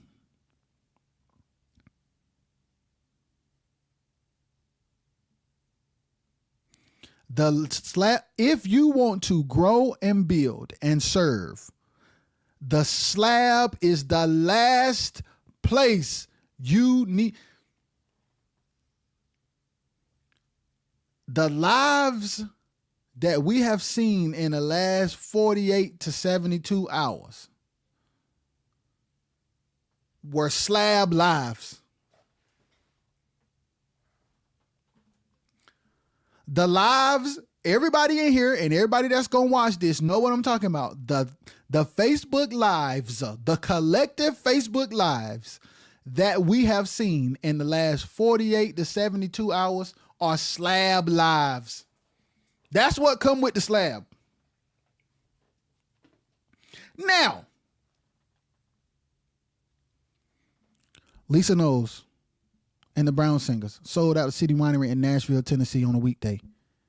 Now, Lisa Knowles gets posted by a blogger on Instagram letting us know that she was #1 on iTunes, which means people bought it because iTunes is not Apple Music. You see the kind of stories? You see the difference? You see the difference? You see the difference?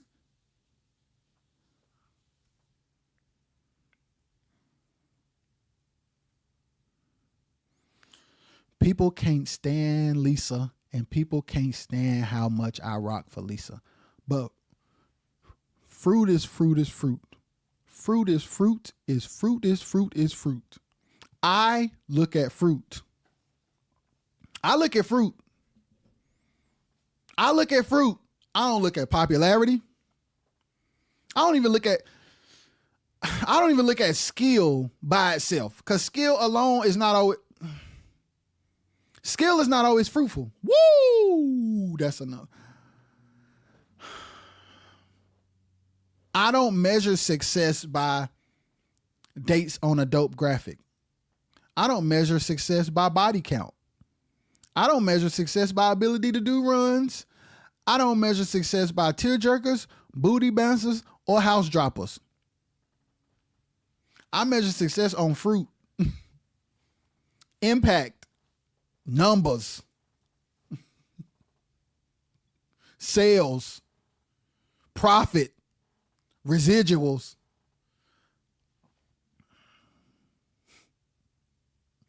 So I'm pleading with the quartetters who are tired. This is not for everybody.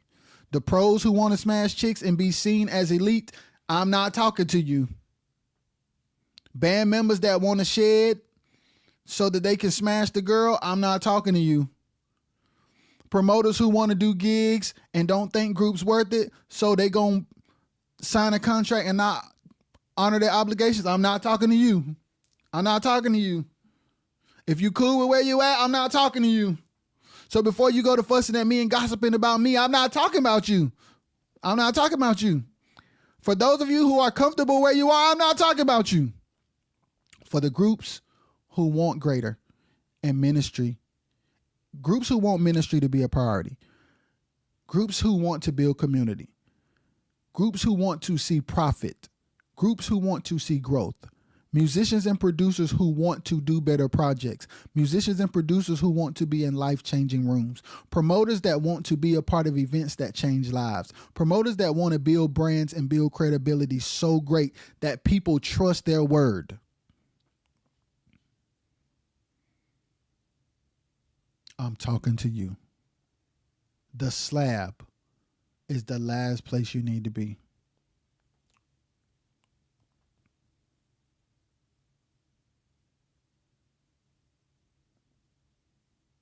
The slab is the last place you need to be. It has proven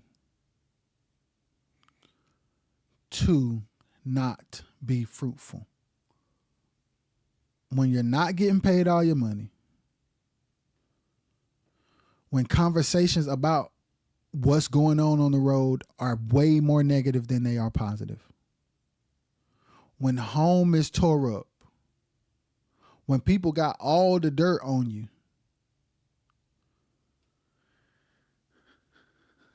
how is that the way?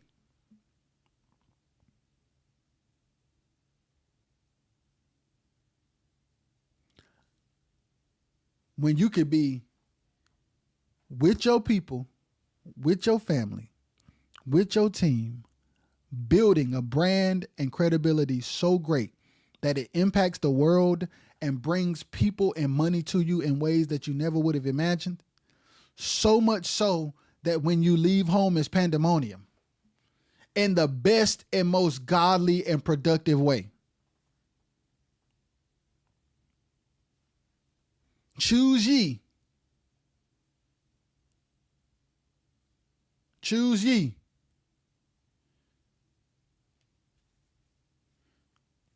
The slab has shown you what it has to offer. Just try the other way. You already know what comes with the slab.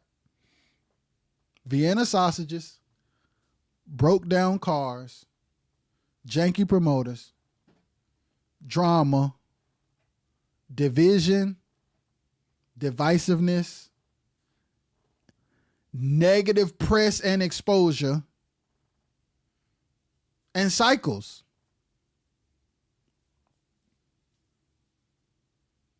I literally just named everything that come with the slab. And false perception. That's a big one. False perception is a big one. If you want out of that, stay home and build. If you want out of that, stay home and build. I'm trying to tell y'all. Promoters, musicians, producers, singers, lead singers, content creators, videographers. Oh, yeah, I said that, TJ, no real money. The slab, if you want growth and exposure and expansion and impact and lives changed and money made, residuals, back end money, royalties, it ain't on the slab. Ain't none of that on the slab. Let me tell you something. Being on the road should be an extension of what you're building online. Gigging should be the overflow because what you have built is so impactful that people are hounding you to be seen live. It shouldn't be first. It should be a response to.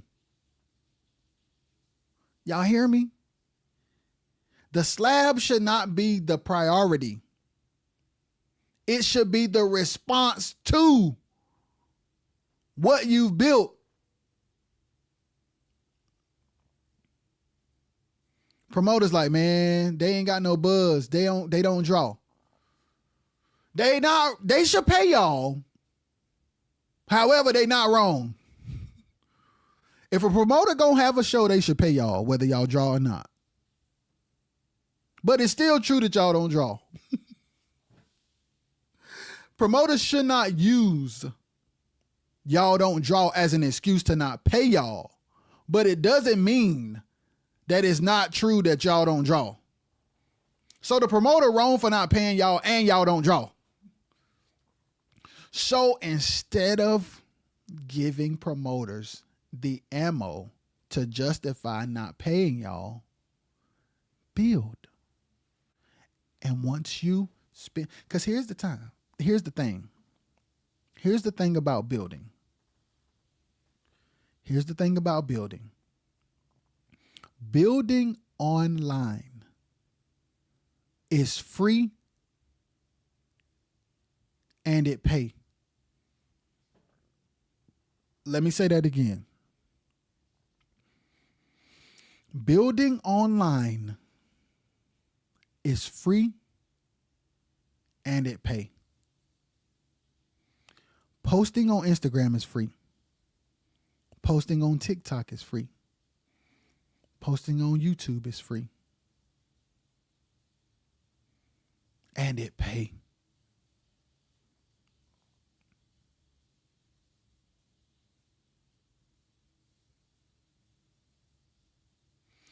Put your producer, put your band on a little retainer.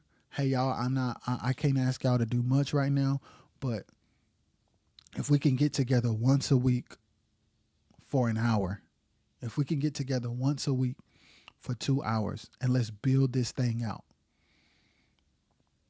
Getting together once a week for 2 hours and maximizing the power of the internet for 6 to 12 months can put you in a position financially, socially, and strategically that the road can't do.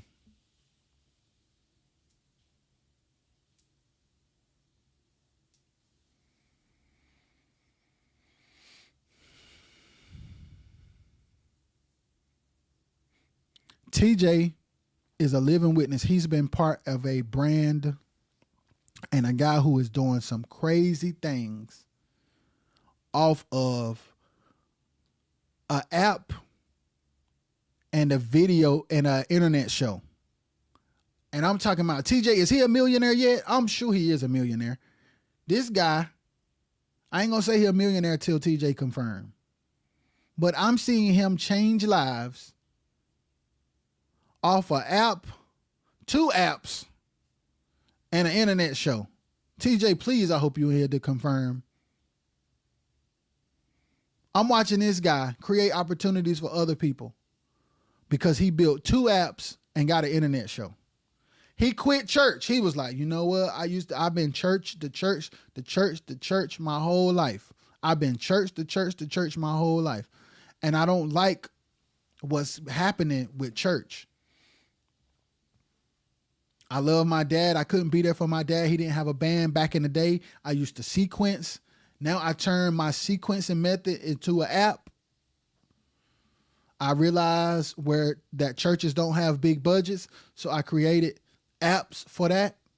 And now I use that revenue to create an opportunity for musicians, and I pay them. Guys, there are a lot of examples.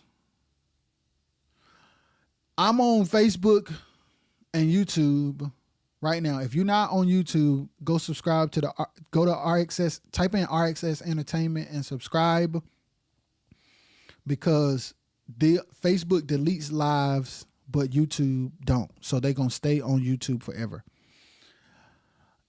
Right now, I'm on Rajay Lou page, which is my personal page, and Rajay and Shy page, which is a fan page. I have my personal page on professional mode, and Rajay and Shy is a fan page. Both are monetized. This live is being streamed to RXS Entertainment YouTube channel, also monetized. So I'm getting paid to sit up here and serve. So I'm serving and getting paid. I'm serving and getting paid.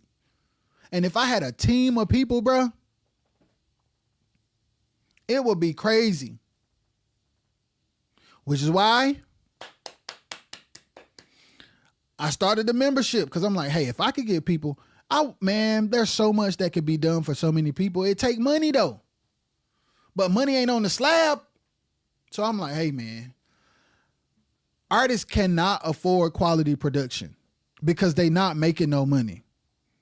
So how can I subsidize that? How can I create a platform that will allow me to produce and write high quality songs for quartet groups who can't afford high quality production? Start a membership so that the fans can fund it.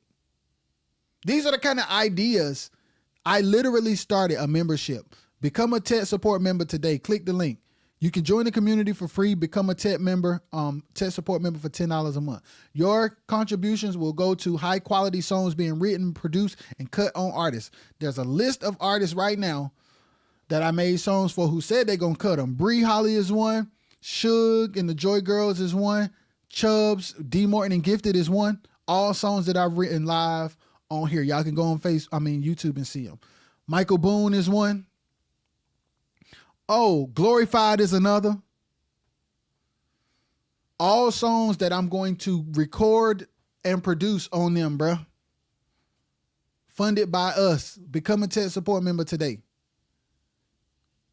And understand that the slab is not going to change your life. So if you own the slab to grow, if you own the slab to grow, the slab is not going to help you grow. If you own the slab to socialize, hunch, and feed your ego, if you own the slab to socialize, hunch, and feed your ego, stay on the slab. But if you are on the slab thinking that somebody's going to help you grow, give you advice, mentor you, and you see more money, it ain't happening on the slab. Get to the highs with a team of intellectuals that can help you turn your brand into a business. And then use the growth of your internet presence to create a demand for you to be seen live. And then use analytics to choose cities and states for you to book and promote your own shows in small venues. Pay for the venue and use the rest of that money as profit. There are double crowns everywhere. There are city wineries everywhere. There are small event centers everywhere. There are little churches everywhere.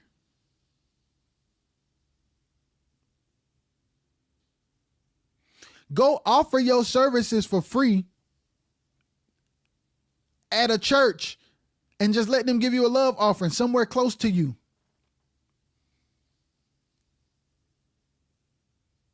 And then make sure you get the stream from them or have your own videographer and cut up your performance cut up each song to be separate and put it on YouTube.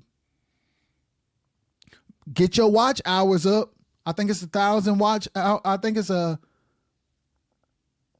like, let me tell y'all what it takes to get monetized. Jacoby, what's good? Let me tell you what it takes to get monetized.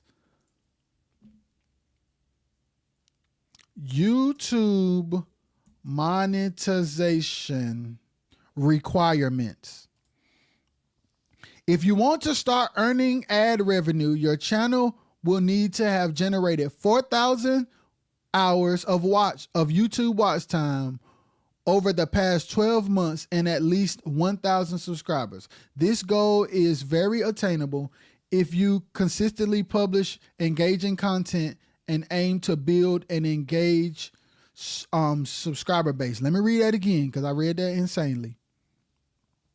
If you want to start earning ad revenue, and this might not even be the updated one. If you want to start earning ad revenue, your channel will need to have generated 4,000 hours of YouTube watch time over the past 12 months and have at least 1,000 subscribers. This goal is very attainable if you consistently publish engaging content and aim to build an engaged subscriber base. Why am I screaming? Because we need to emphasize these words that are not in Quartet. Attainable. Consistently. Engaging. Aim to build. Those are terms. Let me tell you our keywords. Busting house. Killing.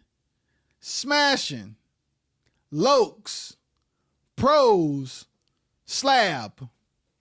Matter of fact, I got a free dictionary of terms that we need to know, including monetization and all. The dictionary is free. Go download the Quartet dictionary so that we can get some more terms in our vocabulary. Go download. Hit the link. It's in the description. Above if you on Facebook, below if you on YouTube. We need new words, bro. We need new conversations. We need new conversations.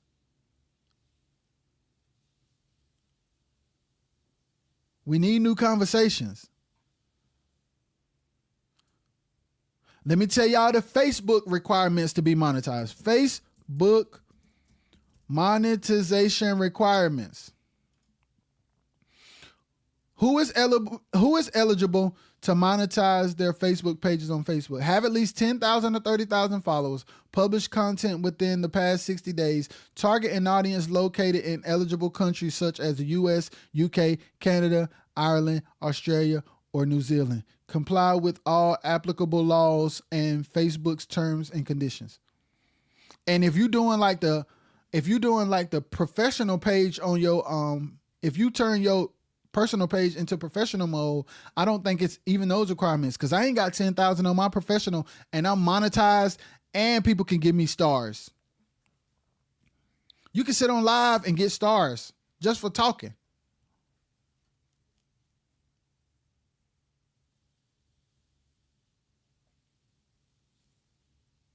Country Wayne get paid 6 figures a month to do skits, and he don't even be in all of them no more because he make that much money. What is the Quartet equivalent? Casanat is a millionaire off Twitch because his subscribers, Twitch has subscribers. I'm on Twitch too. Twitch has subscribers. He's a multimillionaire. What's the Quartet equivalent? Just Hilarious created Just With the Mess, which was a news skit where she just talked to the camera about current events. What's the Quartet equivalent? I'm gonna tell y'all another thing.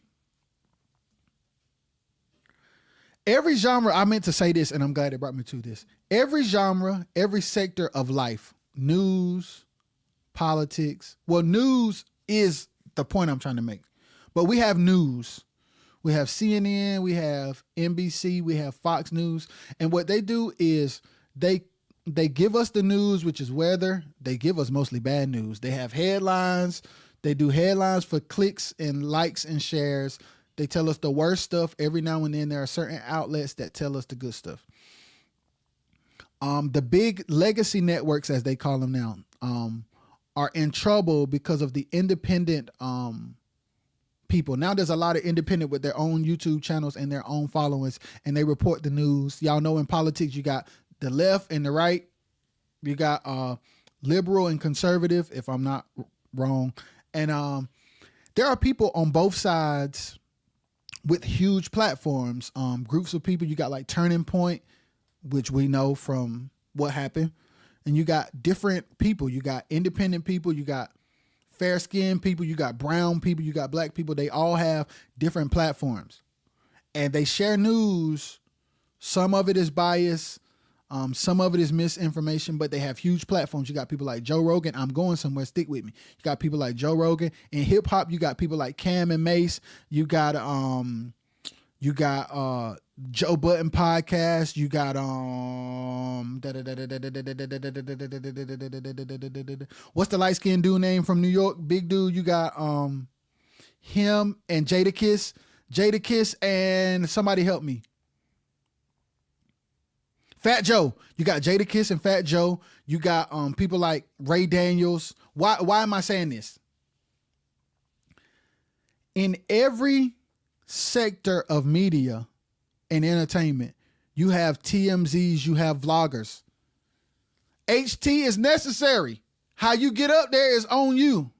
But HT is necessary. All sectors, all media, all music there's HTs everywhere. It is your choice how you show up on HT's platform, but he is necessary. It is your choice how you show up on HT's platform, but he is necessary. AJ, please help me. There are bloggers and vloggers everywhere. How you show up on there ain't they business. But if something public happens and they talk about it, hey man,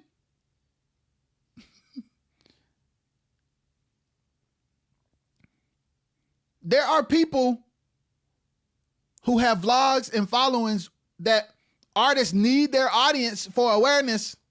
So what do? I'm gonna pay. Can we do this interview? Okay, if it's mutually beneficial, it don't cost. Okay, if you want me to promote something, it costs. That's everywhere. That's radio. That's how radio work.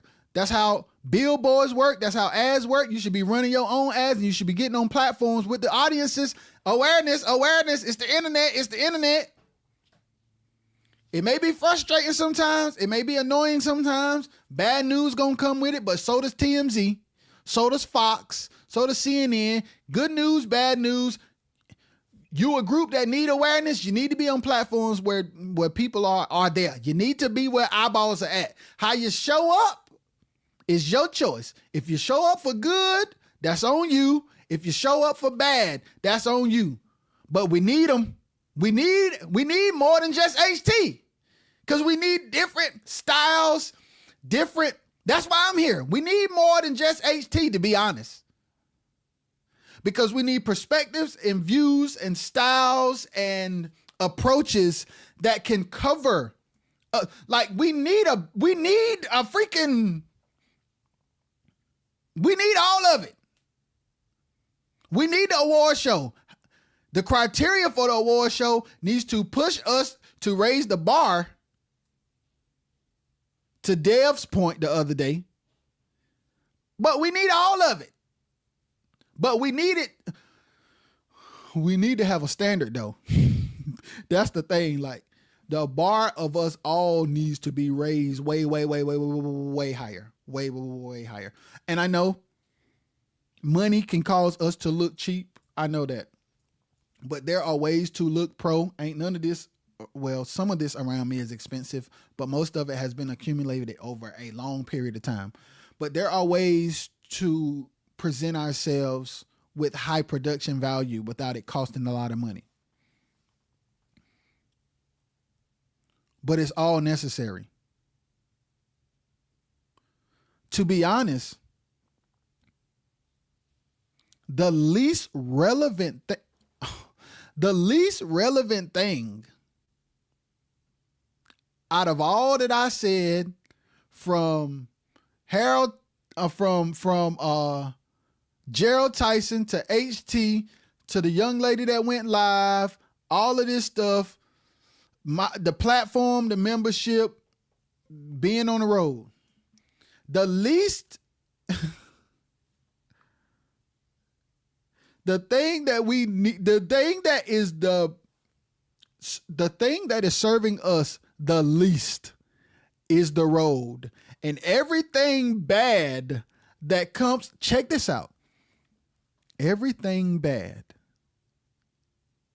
that has been exposed in our genre is connected to the thing that's serving us the least, and that's the road. Imagine that. The thing that has exposed us the most, the thing that gives us the least amount of money, the thing that causes us to work the hardest for not enough, is the thing it's causing the most problems and serving us the least amount. The road is causing the quartet industry the most problems and serving us the least amount. The most that it's doing is stroking our egos and getting our rocks off. The highest form of payment from the road is ego stroking and rock releases. The most that the road is giving us is ego strokes, rock releases, and drama. HT is necessary. How you show up on there is up to you. HT is necessary. How you show up on there is up to you. Bruh, look at hip hop. Look at R&B. Look at country. The Bobby Bones show. Country music. When the Bobby Bones show come on, he play music and he talk about relevant things in country. Birthdays, good news, fans, bad news.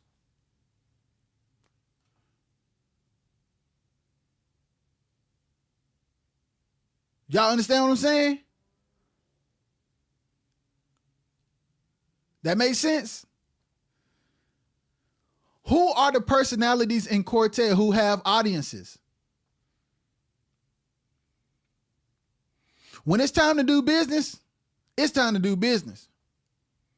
If you're trying to promote a product or a song and somebody got eyeballs, that's time to do business. It's time to do business. That's time to do business. Do you know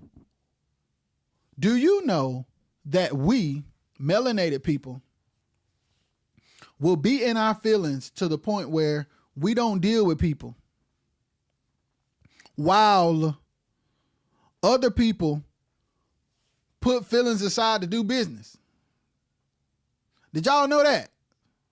And you know that I just learned, oh my God, this is off subject, but it's on subject. Do y'all know that I just learned that we use the term divide and conquer wrong? AJ, if you in here, help me.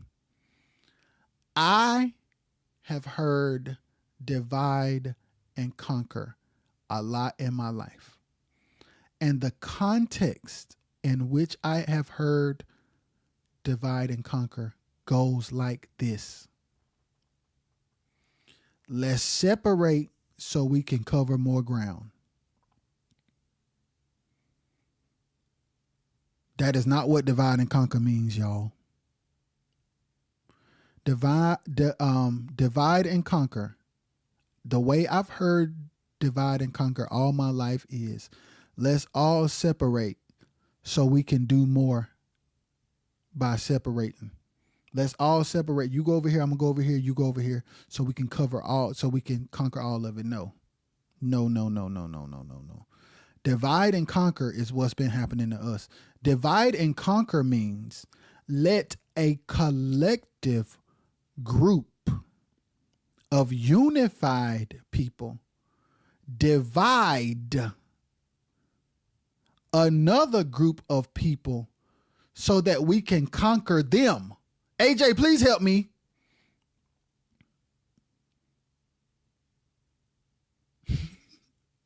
Divide and conquer in the way that we have heard it is not right.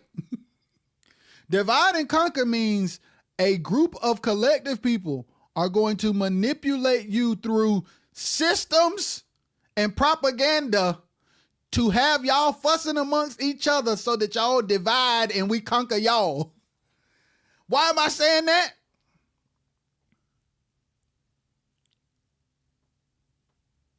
We'll be divided in Quartet and getting ate up. We are divided and getting conquered. You ain't gonna like everything. You ain't gonna be cool with everybody. You ain't gonna agree with everybody.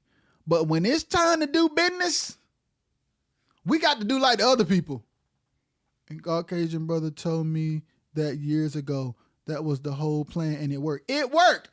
And AJ, they made us believe that divide and conquer had a meaning it didn't have.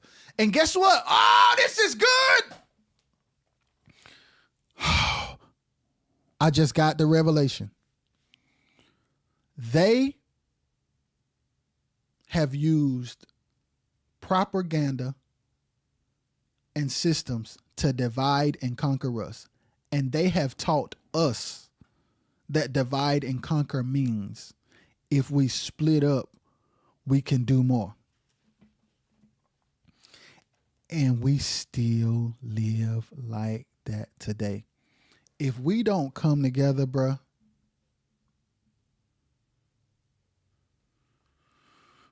if there are major things in the way of us coming together, we need to have the hard conversation. And if your bad decision making has ostracized you, you need to go to the people who kicked you out and apologize and daggone stop making dumb decisions that got you ostracized. Because we need each other, bro. Even church is a part of that plan. Insane. And down, all the way down, AJ, the Quartet community is filled of melanated people who are descendants of the people who got divided up. So that's how we think.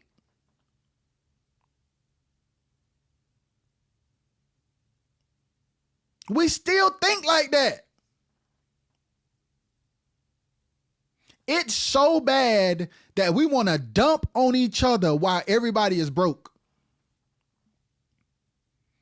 It's so bad. I asked the lead singer one time, y'all, this is a real conversation. I asked a lead singer one time, why haven't the top Quartet lead singers put their money together to have their own XM station? I didn't get no answer, AJ. I got every excuse. I did get an answer.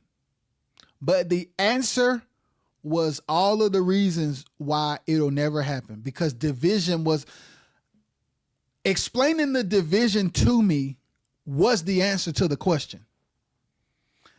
I asked, why haven't all of the top lead singers put their money together to start an XM station? The answer was how divided we are. Man, that'll never happen. Because this person will feel like if they do this, then they want to get oh my God. And then other people, they like,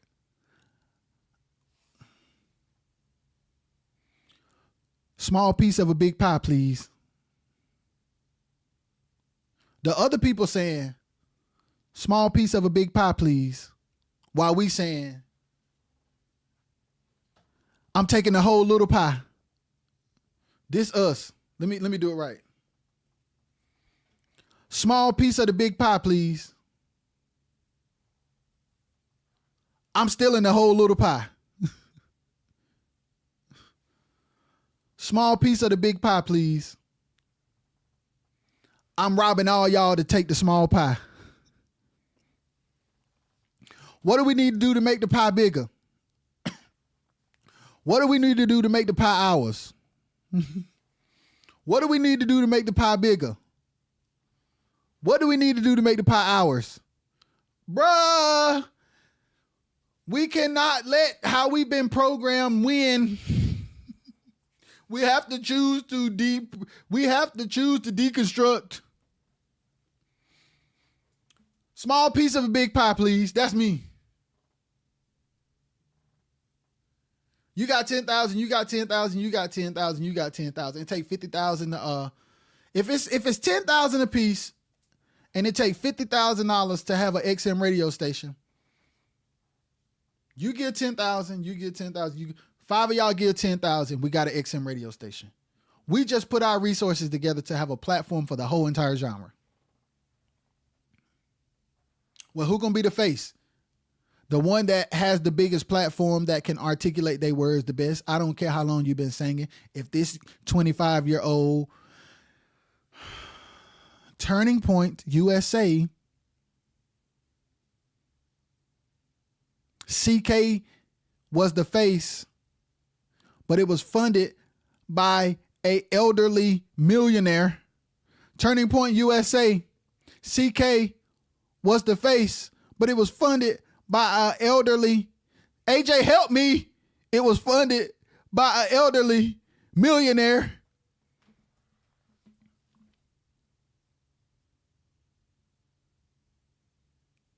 If Harvey got the money and Chubbs got the juice, Chubbs, you be the face. Harvey, you fund it.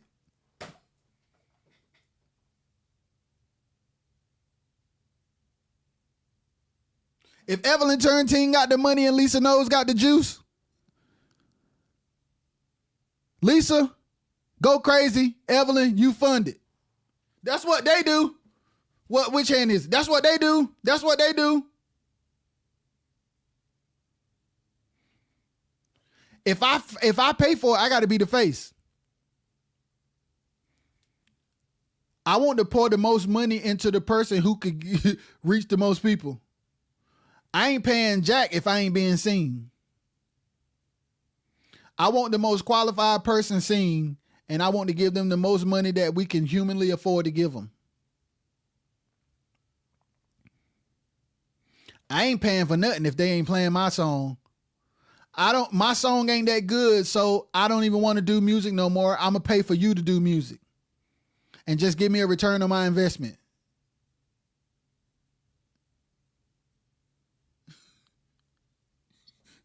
You see the difference? You see the difference? That's a big difference. That's a big difference. So when I asked the question, why haven't all of the top groups come together and made an XM station? The response was, man, that'll never work. God almighty knows. Yes, we have been conditioned to be that way. However, me and AJ are living proof that you don't have to stay that way. You don't have to stay that way.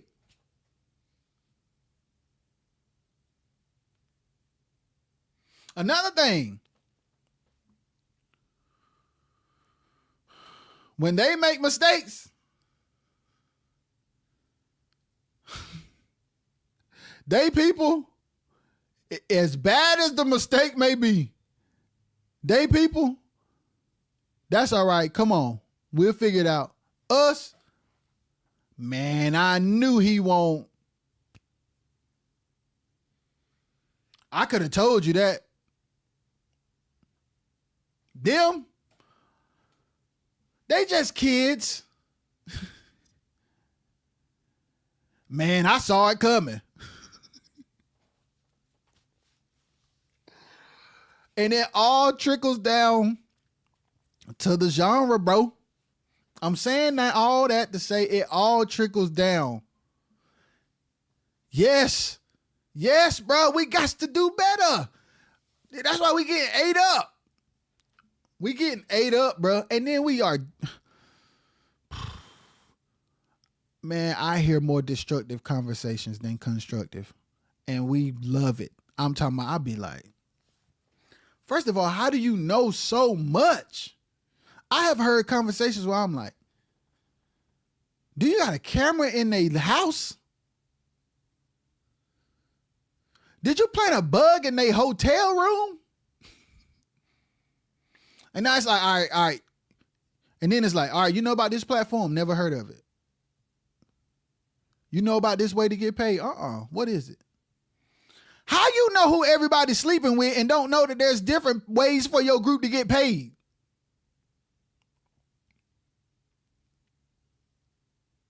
How you know everything that ain't gonna work and who gonna make sure it don't work, but don't know things that can work? How are you unaware of lucrative opportunities? What are you spending your time doing?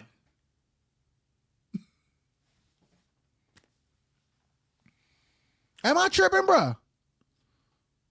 I told you I wanted to come up here and have a real conversation about the stuff that's been going on online lately because people been hitting me up about it. So I just wanted to talk about it. And I wanted to talk about it in a way that does not regurgitate negativity, but I do want to have an honest conversation. And the truth of the matter is, we should be sitting at the house. Each and every group should be sitting at the house, building a fan base and coming out the house when it makes sense and collaborating with each other. See, that's a whole nother can of worms. I got time. Let me get right so I could say that.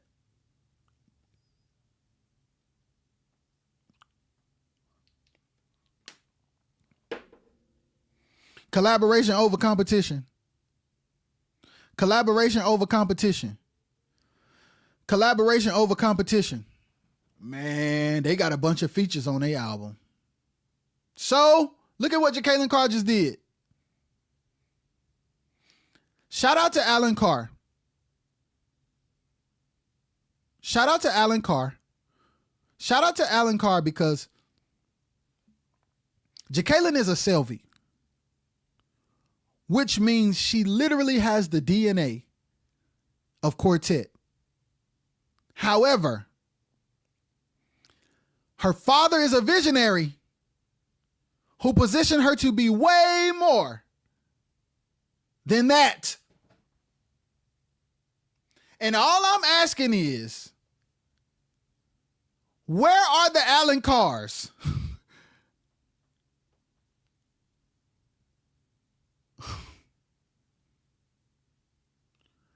And I am hoping for Alan Carr's inside of the genre.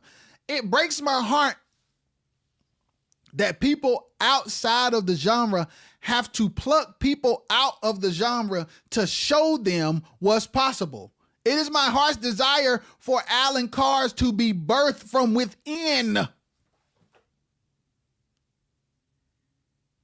So while we in here bashing albums with features, Jacqueline finna drop an album with the GOATs.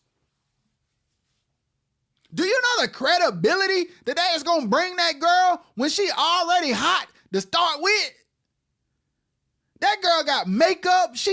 Her style be crazy. She looks like a superstar that could be on any red carpet for any grown woman clothing store outside of the daggone gospel genre.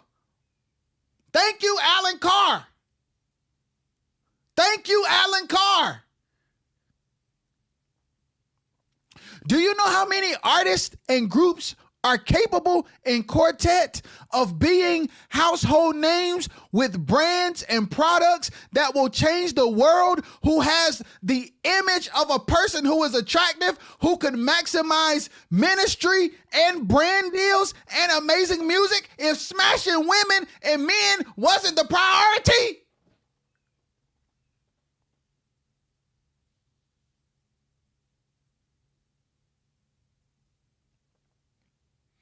Do you know how many millionaires there would be in Quartet if you had the security to build instead of wanting to be fed by empty houses and pens?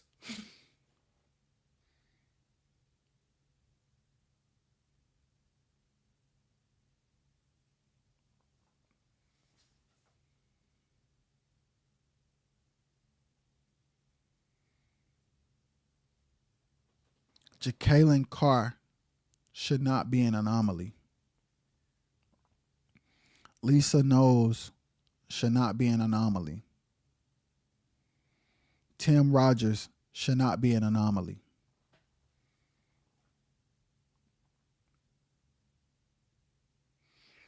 But there's one thing with those three people, Jacqueline, Lisa, Tim, that they all have in common. And that is exposure outside of the bubble.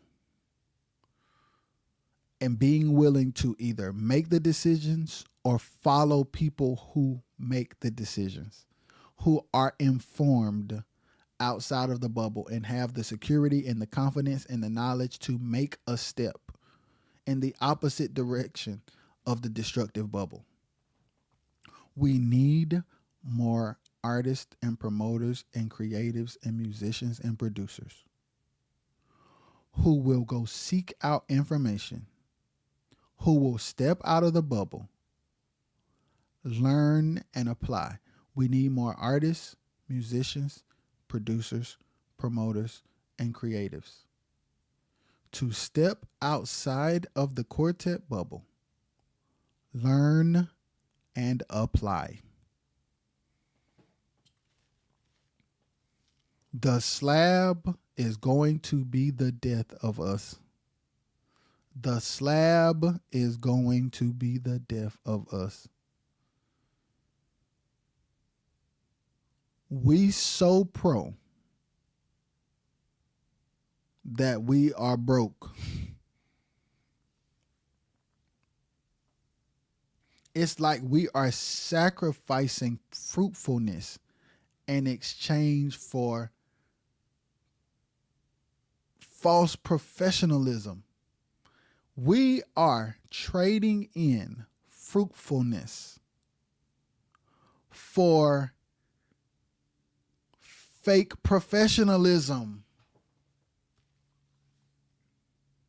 And then when people like Tim build and get to a place of being worth more, we bash Tim for charging too much.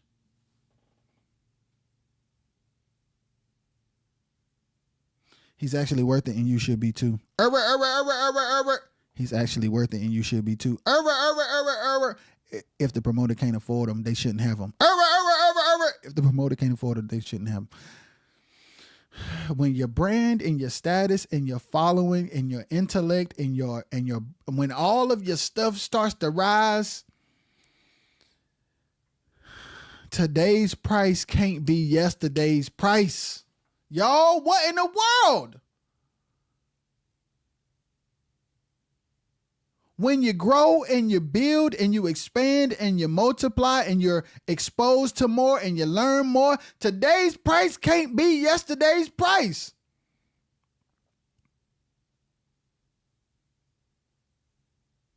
When you pastoring at E. Dewey Smith's church and you on PJ Morton albums,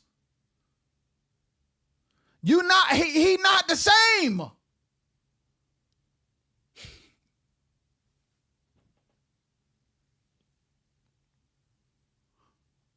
When you got records with Tweet, you're not the same.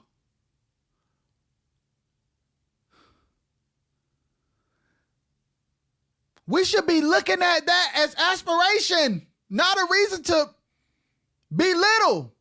How we bashing expansion? It's almost like if you not struggling in this bubble, we don't respect. It's like if it ain't struggle, if it ain't the slab, if you ain't got pens, and if you ain't busting houses, we don't respect it.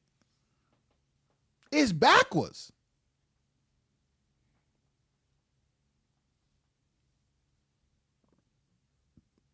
Prioritizing home, building a brand, collaborating outside of the genre,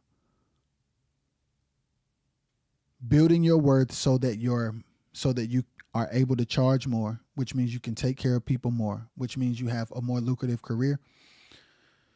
All of those things, guys, should be celebrated and duplicated.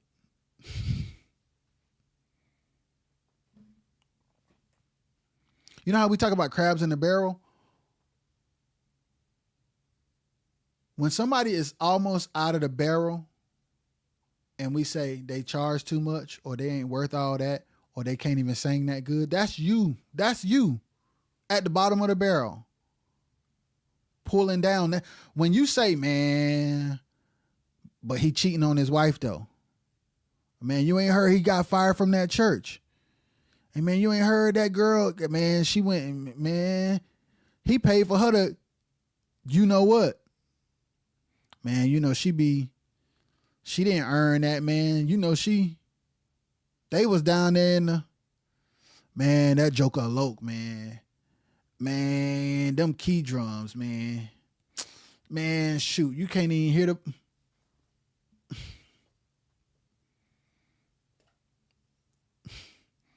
as steady pulling down.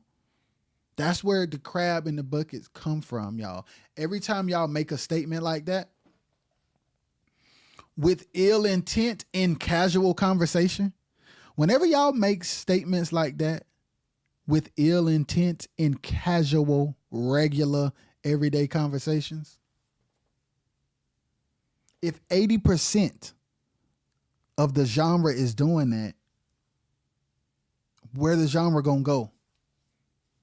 If there's no collaboration, if there's no reconciliation, if there's no above board building, if there's no good business, if there's no groups building brands online, if there's no promoters creating the internet presence, if there's no coming together of resources and funds to build platforms to uplift people, where y'all think the genre gonna go?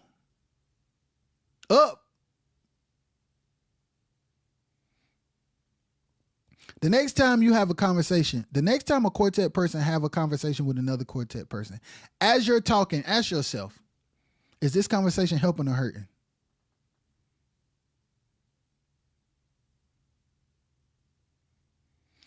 Is this conversation making things better or worse? Is this constructive or destructive? That's what I do. That's how I gauge how I should interact with people in conversations. Is this constructive or destructive? Nah, man, I'm good. And then throw something positive in there and see what they say. Man, that joker eloped, man. They're a regional group, man. But they background be tight. Man, it's all right. I mean, nah, it be tight, bro. It's tighter than and name a pro group.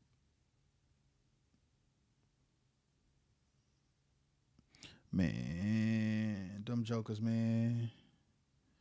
They be late, but they be clean though. Yeah, they so sorry. They look better than your group, man. Y'all be wearing y'all boys be stinking, man. They be clean.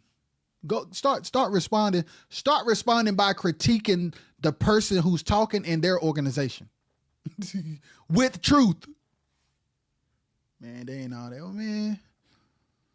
we ain't get paid all our money last week, man. So I don't even know if it even make. I think we need to be figuring out how to get paid every night. Man, them some lokes, man. Well, if they lokes, bro, we ain't far from it because we still ain't figured out how to make sure we getting paid every night. Man, them some fees, man. Well, we on this program together, so if they fees, they came up right before us. So they had 15 minutes, we had 20 minutes. So if they some fees, bro, what are we?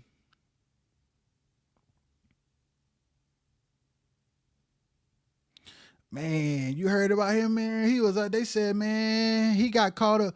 Well, man, I saw your wife and your girl in here tonight, man. So I don't even know if it's appropriate to discuss that. Man, you hear about dude, man, he took old girl to the clinic.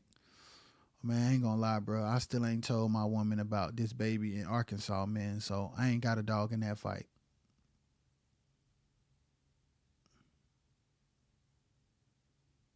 Until I get stuff at home and I tell my old lady about this baby in Arkansas, I don't even think it makes sense for me to discuss any man, any woman, and any baby made that is conceived or unborn.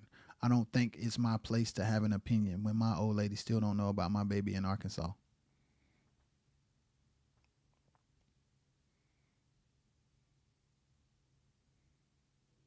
Man, they show flop, man. Well, it might have flopped, but we don't see much success from weekend to weekend. So I don't think we should even talk about what flops.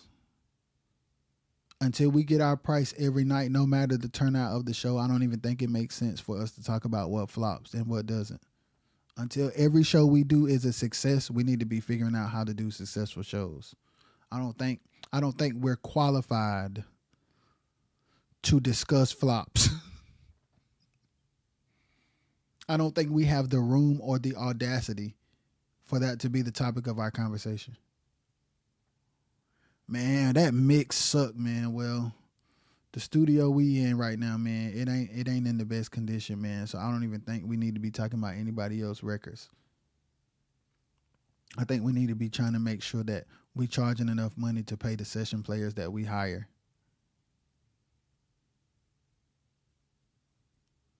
So what somebody else's records sound like, I don't think that should be our concern until we can raise our budgets and do right by our people and make sure everybody good. I don't think other people's records is something that we should even discuss.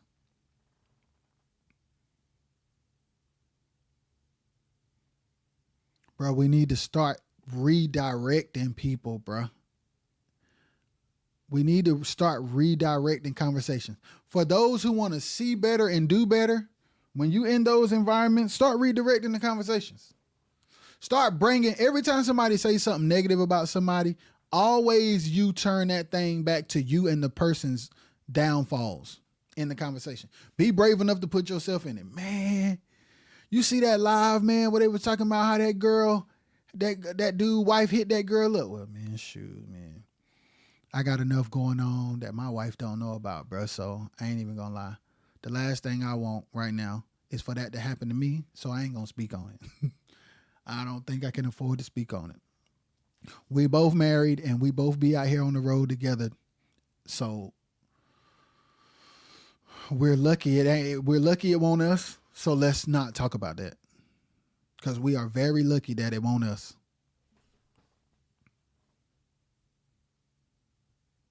We got to do better. We got to build. Build, y'all. Build. And the slab should not be the priority. If you are trying to grow and build. If you would like to serve and minister and have a fan base and have a profitable business and sell merch and get residual income and get royalties, the slab should be at the bottom of the list. Being on the road should be in response to the demand. It should not be first, because if you continue to leave it as number one, you're going to continue to go to shows for promoters who don't think you're worthy, who still want you anyway. Playing to senior citizens, peons, children, and groups. Until you make a decision, bro, you got like, okay, you don't think I'm worth it? I'm not coming. I respect you for what you think. That's your money, that's your show. I'm gonna stay home. And build. In the comfort of your own city with your people, just build. Be safe, be integral, be responsible, be reliable, be honest, be consistent, be loyal, and build. I love y'all, man. I'm out. Peace.